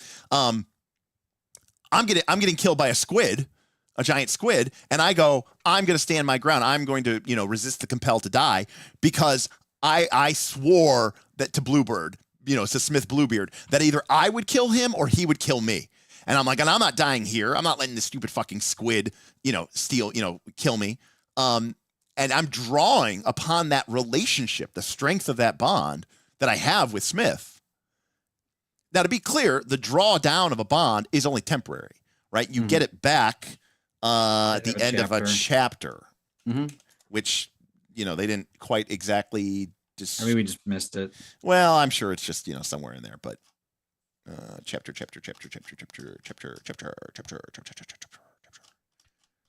Okay, it's not. I do like Ethan's point here where he says, is it really not in the why not just do the blackmail favors thing instead of bonds? Because it reinforces the scoundrel aspects. I mean, it does feel more piratey when you have blackmail or favors on people. Here we go. C-176. At the end of every session, ask the group, have you defeated an important foe, claimed a great treasure, or accomplished one of your crew's goals this session? If so, declare this the end of a chapter. Each PC was that. Each PC replenishes all their bonds and then chooses 2. Any player may choose an option more than once. You can mark an experience, mark 2 luck, or heal 2 harm. So at the end of a chapter's end, you could you re-clear all your bonds, and then you could mark 2 XP, or you could mark 4 luck, or you could heal 4 harm, or you could do a mix of that. And so, you know, you could theoretically have every session be a chapter's end, kind of, you know, depending on what your goals were. I mean, we've been playing Torchbearer long enough. You know that sometimes you don't accomplish your goal, right? Well, you reset it right before you go into the room that you wanted to, which is great. And so, yeah, it's just a way of mechanizing, because what's the alternative? You could draw upon the bond, but it's infinite. That doesn't feel realistic either, right? I don't think it feels realistic, nor does it make for a good game if you're like, well, I have a strong bond with this person, so I can constantly call upon that to resist all negative effects forever. Well, that's why we were both on the chat. Me and Ayla were talking about Ethan's point where just do it as blackmails and favors, because you're spending it. You're like using something that's almost tangible. Right. Well, that is what it doesn't really work with this stand your ground. No, it doesn't work. The idea of spending a resource, there's a physical thing there. Tangible. Well, the problem is that, like, for example, in Fabula Ultima, you could have a bond with your home city. Mm-hmm. You don't necessarily have to be in your home city to call upon that bond to get the mechanical benefit. What Ethan's talking about is very much what Monster Hearts is. Monster Hearts was gaining strings. Yeah. And strings were when you gained a string, it was literally could only be used on that person.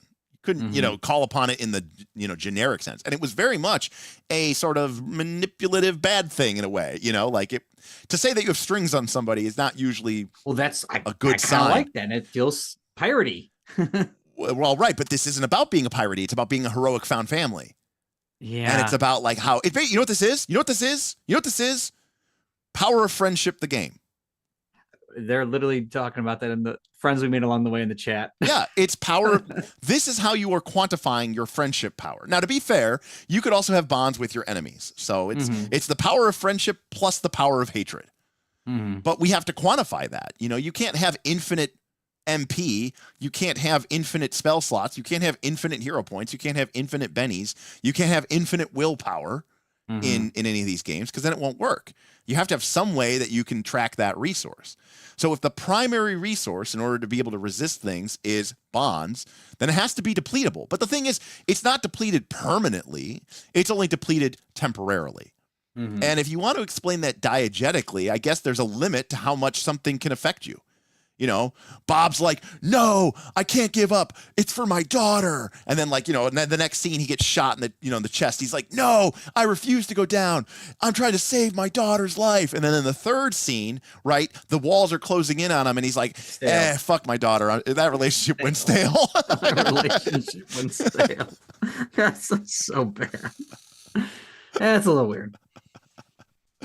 Well, now you're doing your whole, like, Ben, Ayla, Beowulf, Greek heroism thing, and yes, I agree. What we'll have to do is at the end of the year when Pirate comes in, because I know you didn't back it, but I did. Of course not. But we'll I was going to back it. Pirate game. I was going to back it, and then I saw that it was glow in the dark, and I said, I'm out. Then we can at least compare. Like, is that one more piratey? I don't know. My guess is probably no, because it probably has like 3 pages of mechanics. I mean, and it's probably like, it's, you know what mechanic number 1 is? Pirates, man, pirates! Ah! And then mechanic number 2 is, and then you steal their shit. Ah! And then pirate number 3, and then mechanic number 3 is going to be, your ship has cannons, bro. And those are going to be the mechanics. And then in between those 3 pages of mechanics, it's going to be like 48 pages of art of just like, look at our cool fonts. This font is so piratey. I think it'll be much better. This page only exists to glow in the dark. And to 7C, I can't answer that. Well, if Ben were here, because I want to play it still. Ben's gonna run it for me. Yeah, if Ben were here, he would say, "Why aren't you? If you want to play a narrative, some people that play it said it's amazing. If you want to play a narrative swashbuckling pirate game, why don't you just play 7th Sea?" Which is also some. Now you might say, "Derek, but that book's really thick too." Yeah, like all of this is like setting. It's like all this book's not exactly thin. No, it's not. It's 200 and something pages. I mean, this book. Yeah, I mean it's much smaller. No, this book's 285. What I mean is not. This is a small book. Oh, it's yeah, X by Y. That's true.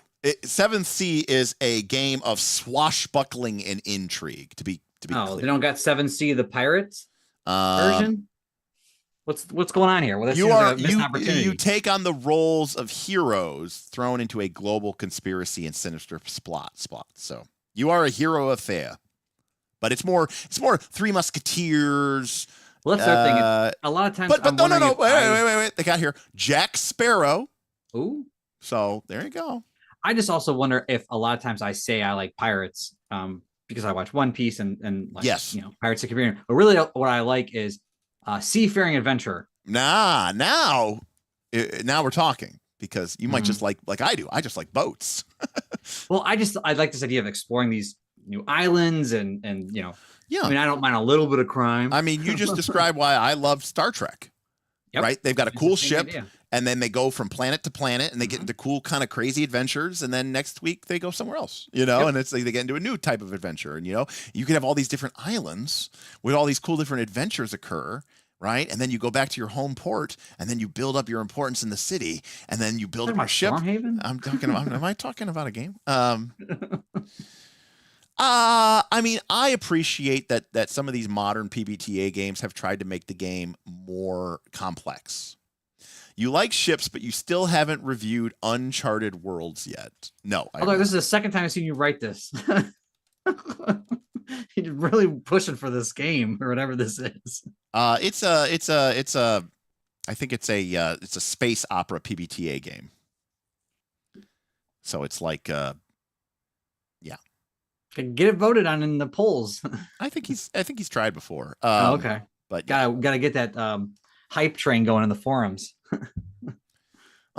Sire says, or Isir, I think I like the era and tech more than the actual pirates. It's interesting because less armor, flintlock pistols, and cutlasses. Right. So it's more like the tech of era. But yeah, I was about to say you've been talking about it for a while, Cal. I know. Pirates murder, steal, and swindle. If you act like that in 7th Sea, you will quickly lose your character. Yeah. But that's what I'm saying. Are you really doing that in this game? If you are the gunslinger, you are. Well, yes. If you're the gunslinger, it's like, it's like. Well, the captain had that thing where he's like, it's like go to the slave market and murder a child in front of its mother, and then pay a silver to the slave's owner in order to apologize. Some of the oddities are like that, like the Sea Prince one, where you're talking about compelling yourself to take the treasure. Like that is something. Like to steal. Yeah, I mean, there's murder definitely the other guy. Swindle is. And let's be very clear about this. Like, one of the reasons that some people don't like Blades in the Dark, one of the reasons Smith doesn't like Blades in the Dark, is your characters aren't really heroic, nor are they intended to be. I mean, like I said, the best group of Blades in the Dark players I've ever played with was Matt's girlfriend, and Ross, because they were horrible. You know what I mean? Like they were drug manufacturers who, were working on constant ways to up the addiction quality of their drugs. They used it to get into politics. They started a fake cult. They murdered an entire section of the city just to cover up their crimes and dispose of their rivals in one power play. Ultimately they ended up murdering their entire cult of fake worshipers just so that they could sell their bodies to dead ghosts at a profit. I mean, they were Smith would overtake the government. Right. They were horrible people, They were absolutely horrible people. And by the way, their motivation for doing this, well, the one girl just did it because she was bored and a fucking tweaker. I mean, she was just like she was just a complete crackhead. And then Matt did it for literal power. He got off on that, eventually using all the wealth that they acquired to basically buy his way into office. And then Ross's goal was because he wanted his own ship. And he's like, I don't care who I have to hurt. I don't even like these people. I want to go back to my homeland. And I just need money to buy a ship, get it fixed, get a crew, and sail back to my home. And I don't care who I hurt here because I don't even like these people. Yeah. Anyways, those were bad people. Yeah. Not found family. No, not a found family. Not a found family. So, but again, I'm not saying that that's necessarily a bad thing. I'm just saying that there's a lot of mechanics at work here. Yeah, it seems like the oddities in the stuff, the playbook moves like try to play more into the piratey sense, a little bit. Rules, maybe not. I mean, I don't hate these playbooks. I just think that there is a lot of meta. Again, there is. In fact, I said, I kind of like. I know it might not make sense, but I like if you're trying to go for the heroic found fantasy vibe or found family vibe, then it makes sense that bonds would be a resource and that you could use it. Cool, but then you also have luck. And then you also have this, and you also have this, and when you have multiple things, now the game isn't about one thing; it's about 4 things, and then it becomes a little bit wonky and a little bit confusing, and that's what I kind of like. I lose it a little bit, and ultimately, the thing that I really have a problem with is this twisting fate move, which I feel like is very, in my personal opinion, not very PbtA like. I don't even think this is particularly Blades in the Dark like, even though some people might say, isn't this the same thing as doing a flashback? The difference is a flashback cannot sort of change the current scenario. Like a good example is like in Blades in the Dark, if guards jump out and surprise us, and now they've got us captured, you cannot use a flashback and say, oh, well, I killed those guards last night. And then like jump back to the present and what, do they poof into vanish? No, like they were there. It happened. Fate's not killing the guards last night either. No, but what I'm saying is you can't change in a you don't get to change the established nature of the fictional reality. But like with Twisting Fate, you can, you see an important NPC arrive to turn the time. You can literally make someone walk in the door, I know, but couldn't you have a flashback where you like tell someone that you're going to meet them up here or something? It's not too far off. Maybe, but there's a check involved. Fair. And you have to. This is using a resource, but but you're using. I don't like that you get it so easily. Yeah, it's just very easy. I mean, it's just like fate. It's more like a fate point, right? I mean, the fact if this was like a hero point where like sometimes you're doing something sweet, like the GM would award you it every once in a while, like you might get 1 a session, maybe. Right. Then it's like, oh man, this is my time to shine. I've been like holding on to this hero point for 2 sessions. Well, like I'm ready. If there is a criticism to lay at Powered by the Apocalypse games, it's that the players do not actually have a lot of most PbtA games. The players do not have a lot of ability to add to the narrative. Mm-hmm. Just out of nowhere. So let me give you an example.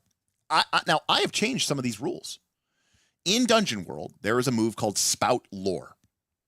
It uses your intelligence stat. It's basically like making a knowledge check or a lore check. And what it says is, ask the GM a question or something like that, make a Spout Lore check. And then, again, the idea is that your character's spouting lore. And then it says, make a check. And it's like on a 7, 8, or 9, the GM will tell you something useful about this monster. Okay? And it's up to you to figure out what to do with that.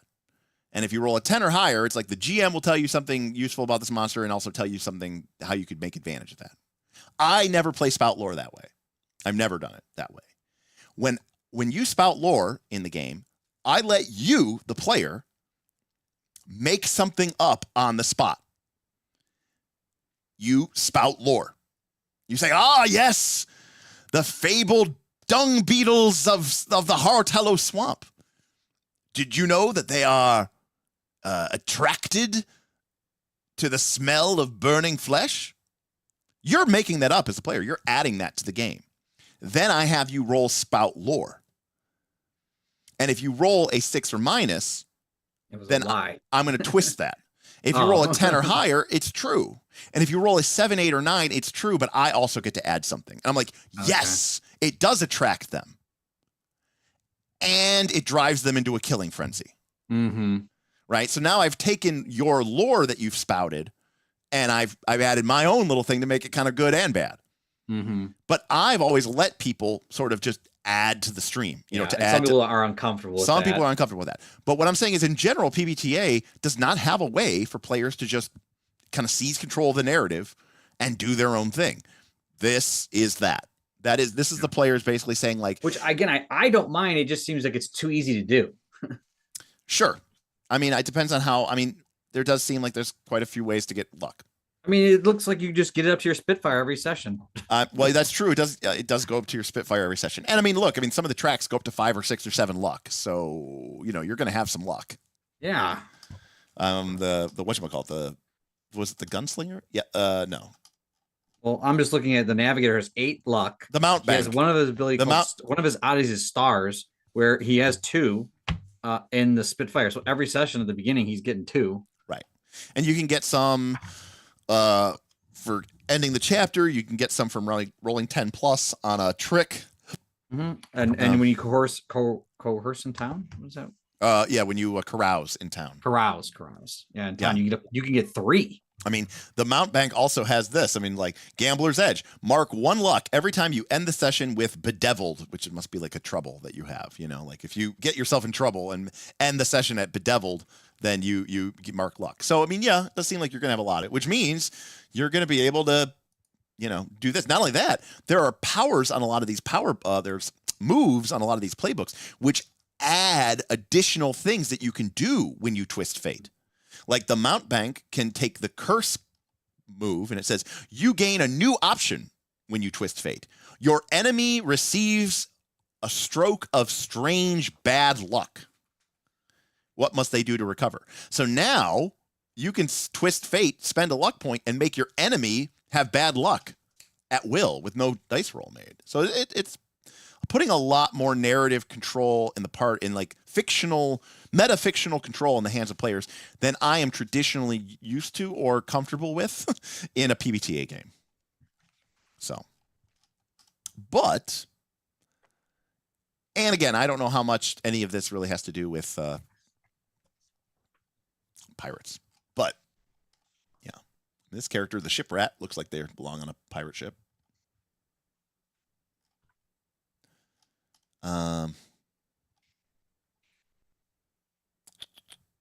So I guess in recap, yeah.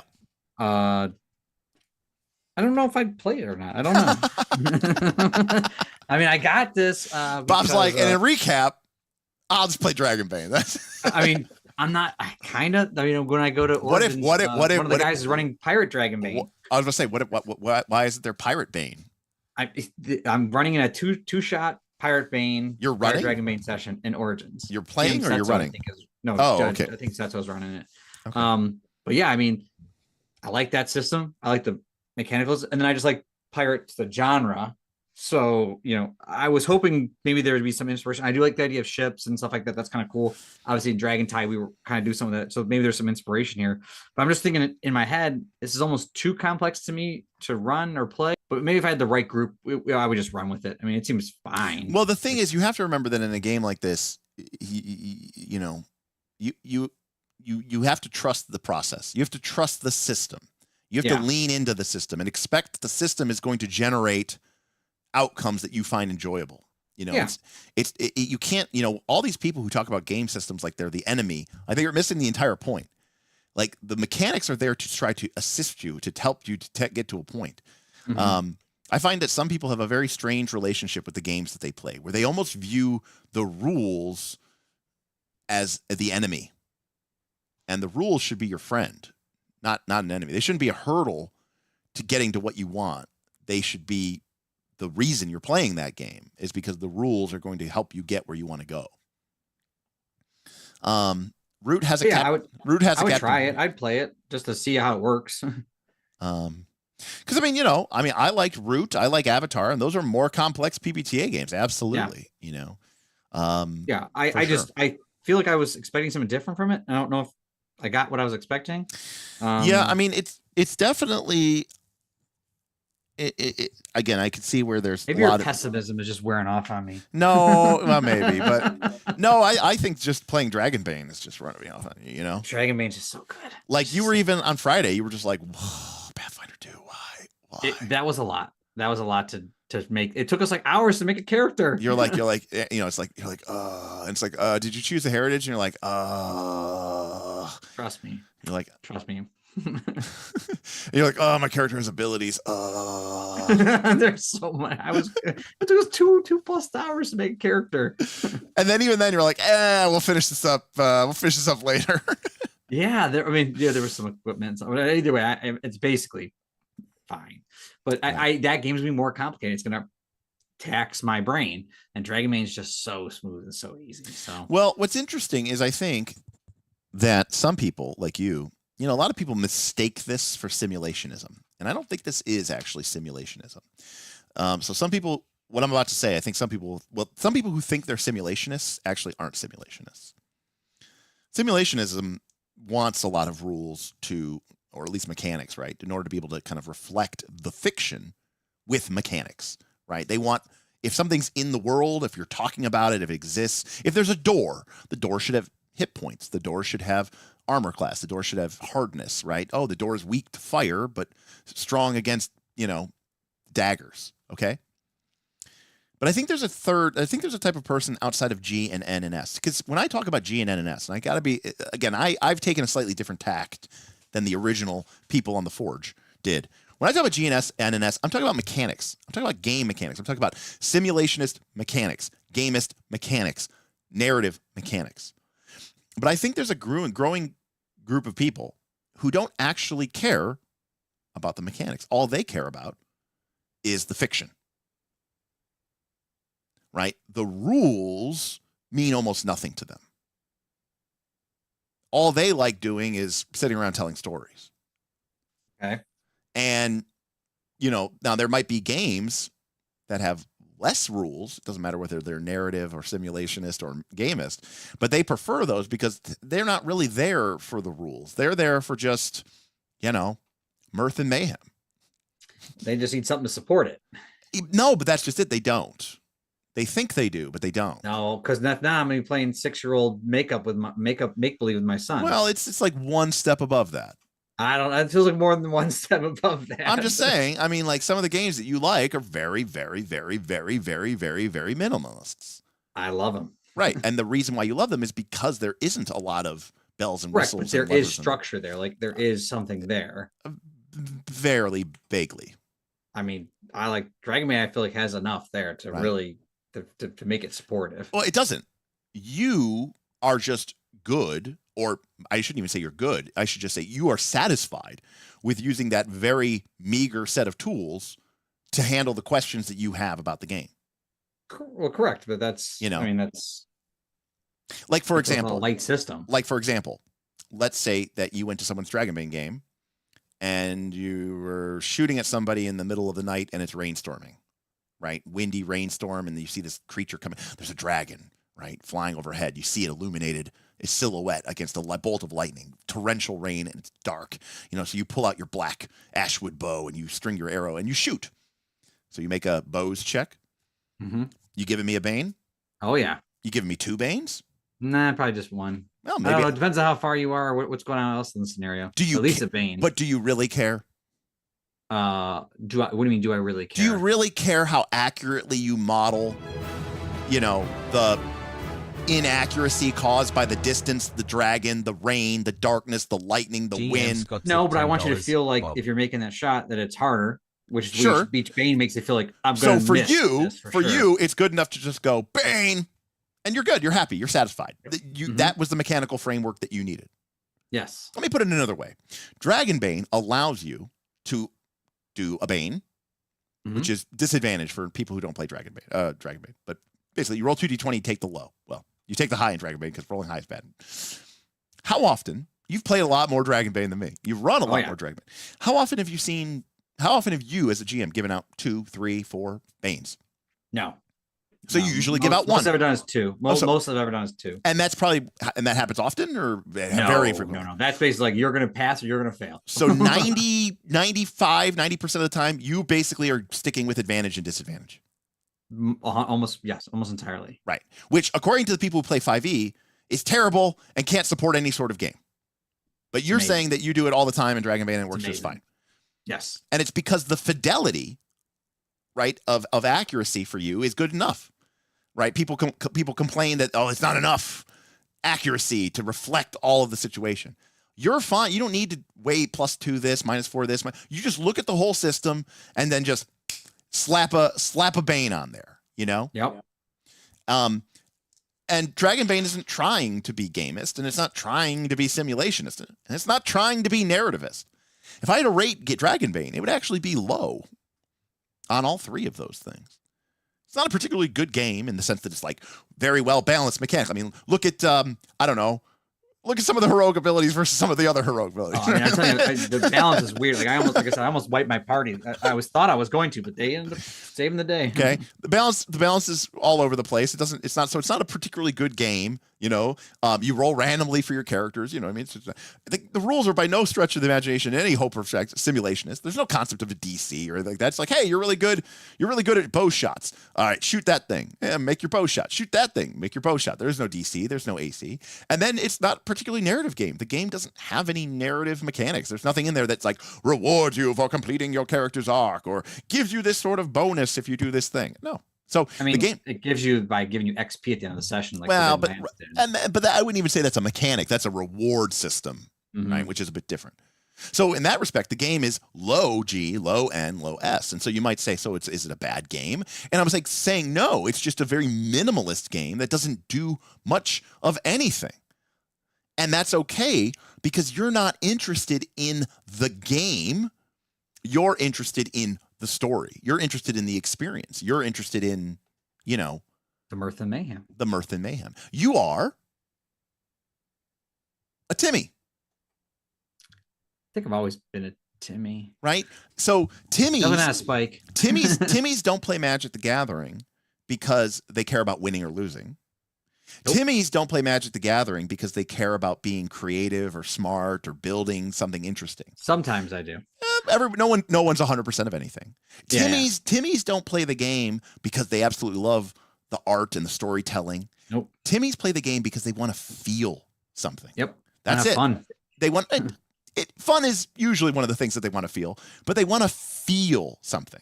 They want that emotional human experience. That's why they engage with games. And for you, it's a juice to squeeze, you know? GM Scott tipped $10 and then said, Bob, and then he tipped 30. GM Scott tipped $30. Can't have you starving at Origins. So to be clear, Bob, we have gotten our food budget covered for a meal. The stream has bought us a meal. For Origins? But they have given us no money for drinking. So no drinks. Well, the super chat was broken. Plus, I'm taking not taking a break from drinking, but I'm cutting way back on my drinking right now because of my anxiety stuff. But Cal, it's not my fault. YouTube just likes to do this to us. I mean, to be fair, I don't really drink that much either anymore ever since I started the Lexa Pro thing. So yep, that's kind of we both have the same anxiety. Yes, as we found out. Oh, it's like Larry just texted me. But anyway, I think we could wrap it up if you like, Mr. Drake. I think we got a pretty good sense of what Rapscallion is. Yeah. What its maybe pros and cons are. If that's something that you're interested in, again, it seems to be a much more complicated PbtA game. But if you're into that, it seems like it could be something. It seems like some of it is. You'd have to probably play it to really see if it flushes out really well. We're just reading it. Right. We're just reading it, and there's a lot of mechanics, and there's a lot of things going here. I have played these games enough that I can start to see how these mechanics, to someone like me, who cares about the mechanics, would enjoy this, because I love watching the game, right, do the work. Hey, Scott P was able to super chat. He said, "Have a drink on me." Thank you, Scott. I feel like that everyone else just didn't want to do it. Yeah, that's fair. I can respect it. Thank you, Scott. That's fantastic. Origins is going to be a lot of fun. I am looking forward to it. Yeah, I mean, some of our patrons are coming, but if you're listening and you are going to be there, let us know. We can see us walking around. Usually they see Derek walking around.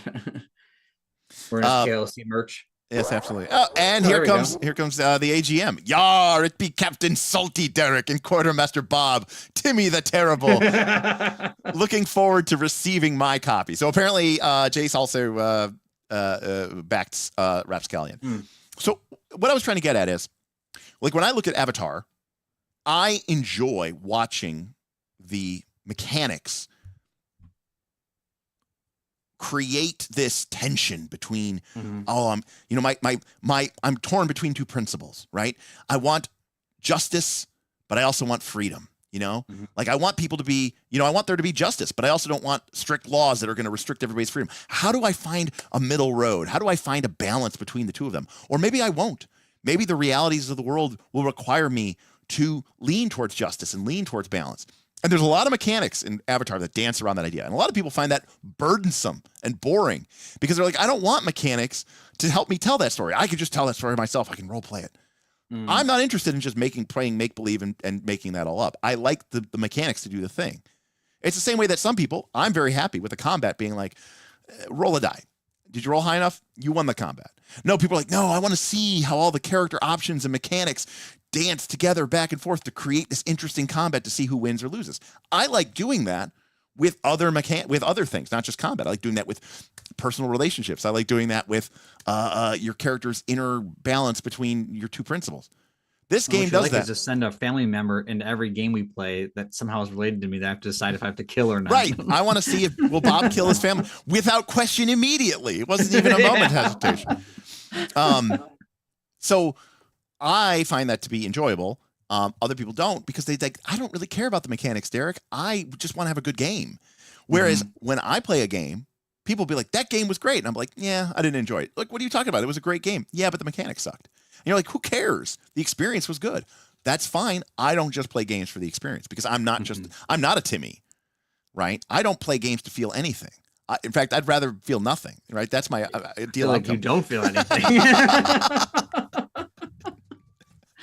Whenever we've always played Magic, I feel like you were always the spike. Yeah. Like we played Commander. Yeah. And everyone's like, oh, this is gonna be so fun. You're like, I went in turn 2. I was like, that was not fun at all. There was no enjoyment in there. Like, it was great. So for me, I look at a game and I look at the mechanics and I want the mechanics. And I like watching the mechanics do their thing. Like this is gonna sound really weird. This is like just a totally random personal thing. We'll wrap up here by 10:30, Bob. Yeah, it's fine. There are many things in my house that I'm like very fascinated by, like my washing machine. I love putting my laundry in the washing machine, setting the thing, and I'll be like, wow, look at it go. It's just working. Look at that. This circuit board is firing. It's filling up with water. The sensor is sensing. Now it's moving. It's agitating. I'm like, look at the process. It's very, very enjoyable to me watching a process move from start to finish. Right. It's, whether I'm building something like a table or whatever, I like. I'll say you're very woodworky in that. Yeah. I'm very, logical in that respect. I don't do it because I'm like feeling something. I'm doing it because I enjoy the logical progression of it. So for me, one of the joys of role-playing games is watching the game engines produce an outcome. Mm-hmm. Whereas like a game like Dragonbane, I don't think the mechanics actually produce outcomes. The game mechanics just exist for an existing fiction and to make you, decide whether you hit or not. You know what I mean? Well, as I said, it seems it's a support system. It's very much a support system. It's not. Yeah. It's not what's in front, right? It doesn't have center stage. Correct. It is there to let, like you said, you were talking about. Yeah, let the fiction breathe. But it's supporting it, so it doesn't. It's not just make this game, this Rapscallion game. The mechanics are not in the backstage, right? They are front forward. They are facing. They are right in your face. Demanding to have equal share and to be like, this isn't a game about playing the fiction. I mean, it is because it's a PbtA game, but it's a game about using these mechanics in order to tell a story, not tell a story and use these mechanics. It's an order. It's a non-distributive, it's not a transitive property, right? The order does matter, right?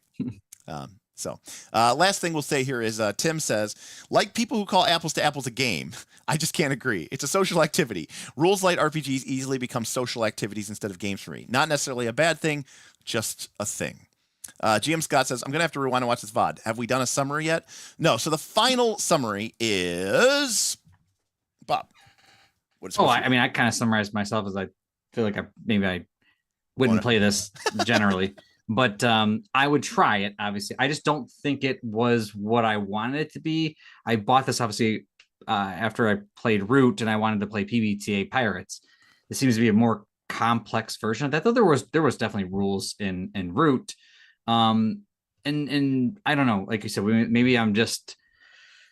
I mean, I had to play it because I think some of the oddities and stuff have the pirate feel, but some of the main core rules feel a little bit different. So I don't know how they mesh together once the system and setting starts going when you're navigating your ship and stuff like that. But as you said earlier, I think this leans more into, Blades in the Dark than it does PbtA. I mean, it definitely is PbtA. Don't get me wrong, but I don't know. It's not what I was expecting, and I don't know if I have the motivation to convince people to play this. Like, I'm not the one running this, but if someone was like, we should play Rapscallion on the channel, I'd be like, I'll do a one shot, see how it feels. Yeah, I mean, I think for my take is this is more complicated, just the way Avatar is. And if you're willing to bear that additional mechanical complexity in order to have the mechanics emulate and assist in the storytelling of a specific very type of story, then I think it could be worth it. My question is, are these mechanics really what people are expecting when they think pirate?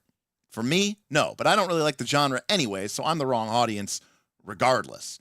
That being said, I do think that there's some interesting mechanical things going on here. I like, it may not be the most diegetic thing that we can explain, but I like the idea of bonds as a resource. I do like that. But it is a lot of meta currencies. And I do think that the luck move, Twist of Fate, thank you, is more heavy-handed than I would think, you know. How do you love sail ships and not love pirates, you monster? Yeah, no, just because it's on a boat doesn't mean I love pirates. I think it's more about this like sea adventurer. I feel like the murder part I don't need, but I mean, not to say that this crime and stuff doesn't have you rob, or you might steal from the rich, give the poor. You might discover treasure, you know, steal from the lair. But I think the adventure is the cool part, you know. I mean, on a boat seems cool. I mean, Beowulf, you like knights, you know. Does that mean you like horses? Beowulf probably be like, yes, I've studied them extensively. Beowulf said yes. I figured. Yeah, I love horses. Tim says, right, adventuring on a boat sounds sweet. Murdering and pillaging, not so much. And then Mark says the murder part is the best part of pirates. Yeah, right? Mark can play the gunslinger then. Yeah, Mark can play the gunslinger. All right, but that seems like a good recap. I mean, yeah. So we are going to wrap up. Thank you, Bob, for jumping on. Thank you for being pirate themed. I'm surprised you weren't wearing pirates gear. No, you don't. Oh, you. Oh, there it is. All right, Pittsburgh. I didn't even notice the whole fucking game. That's crazy. I was gonna wear my Pirates baseball hat, but then I was like, I have a little. The Pittsburgh league. The Pittsburgh was below the whole thing. Oh yeah. It's a pirate. I got the Pirates on. I have other Pirates hats, but I didn't wear them. And then I was gonna wear an eye patch, but I was like 3 hours with the eye patch sounds really rough. Right. But I'm going to be going to. You're gone. I'm gone in 6 hours. Oh, less than that. Yeah, it's been 3 hours. I'm going to be gone in 6 hours. I'm going to be hopping on a plane going to Boston. I'm going to be at PAX East through the weekend, end of the weekend, helping out Stephen Glicker, Mark Seifter over at the Roll for Combat booth. So stop by if you want to say hi, if you happen to be there. And then we'll be back. I am going to try to bring my my portable. Oh, nice! My portable stand, so maybe we can get a stream in from PAX. We'll see how busy I am and how tired I am. Those do tend to be long days. But other than that, we won't be. Other than that, we probably won't have too many streams just because I'll be out of pocket and a little bit busy. So, in the meantime, thank you so much, everybody who supported us on tonight and came out, which was awesome. First looks aren't everybody's cup of tea, but I really, really appreciate it. Let's see here. Ben started us off with want to know who designed it. Cal gave us a tip. GM Scott gave us 2 tips because he wanted to make sure we didn't starve at our origins. Scotty P and the alternate GM also came in with some super chats to guarantee that we could get some drinks as well. So thank you, everybody. And of course, enjoy if you're interested in these conversations, if you maybe want to play games with these, or maybe you want to run some games, or get some or play some games. We always have a lot of GMs. We need more players sometimes, I feel like. Check us out at Night's Last Call or patreon.com/Night's Last Call. Join our Patreon. If you're going to spend money on us in any way, I really think that's the best way to do it. Easily. Get you into our community, get you part of our conversations, get you into games, be part of this thriving community. And I think that's important. That being said, if you do have Amazon Prime and you don't mind spending a few minutes to support us, head over to twitch.tv/Night's Last Call. Follow us there, and you can use your Amazon Prime account linked to your Twitch account to give us a free Prime sub every month. It's a couple of bucks to us. It's $0 to you. But there's enough of you out there that if a couple hundred people do that, well, that's a couple hundred bucks that helps make up for the fact that I don't have a job anymore. So I really, really appreciate that. And again, I know it's valuable time. And if you are generous enough to do that, to take that time, I really, really appreciate it. All right. Well, Bob and I will be back at some point in the future. Probably talk about Dragon Tide, because at some point, Bob, we got to make it happen. We're going to be. That's the next thing we're going to start working on after PAX. NR is launched. It has a few bumps in the road, but it's we figured out moving though. We figured out that we're not going to get banned. Yeah, that was weird. We're not going to get banned by the hosting company because we're too many games of NRs happening. I think it was somebody said it was what was it 33 games the first week. Well, it is funny to have like the hosting service be like, you have too much going on. Yeah, well, that's a good thing for us. Technically, it's a good advertisement. They did not design their service with with us in mind. I mean, so at some point, Dragon Tide is going to come out, and everyone will love it or hate it because Derek made it too complicated. They're gonna be like, "Oh my God, Derek, how many meta currencies are there?"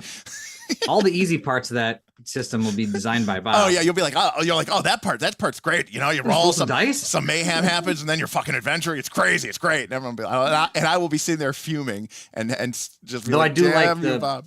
I do like shipbuilding, like right. the design, getting your little stuff for your home sort of thing. The thing is, Mirth and Mayhem is fun for a short time. You just can't keep going back to that every single time. It just gets old. I've been doing it for months. I've got nothing more to say. Thanks everybody for hanging out, and we'll see you next time on Knights of the Last Call. Bye everybody. Peace.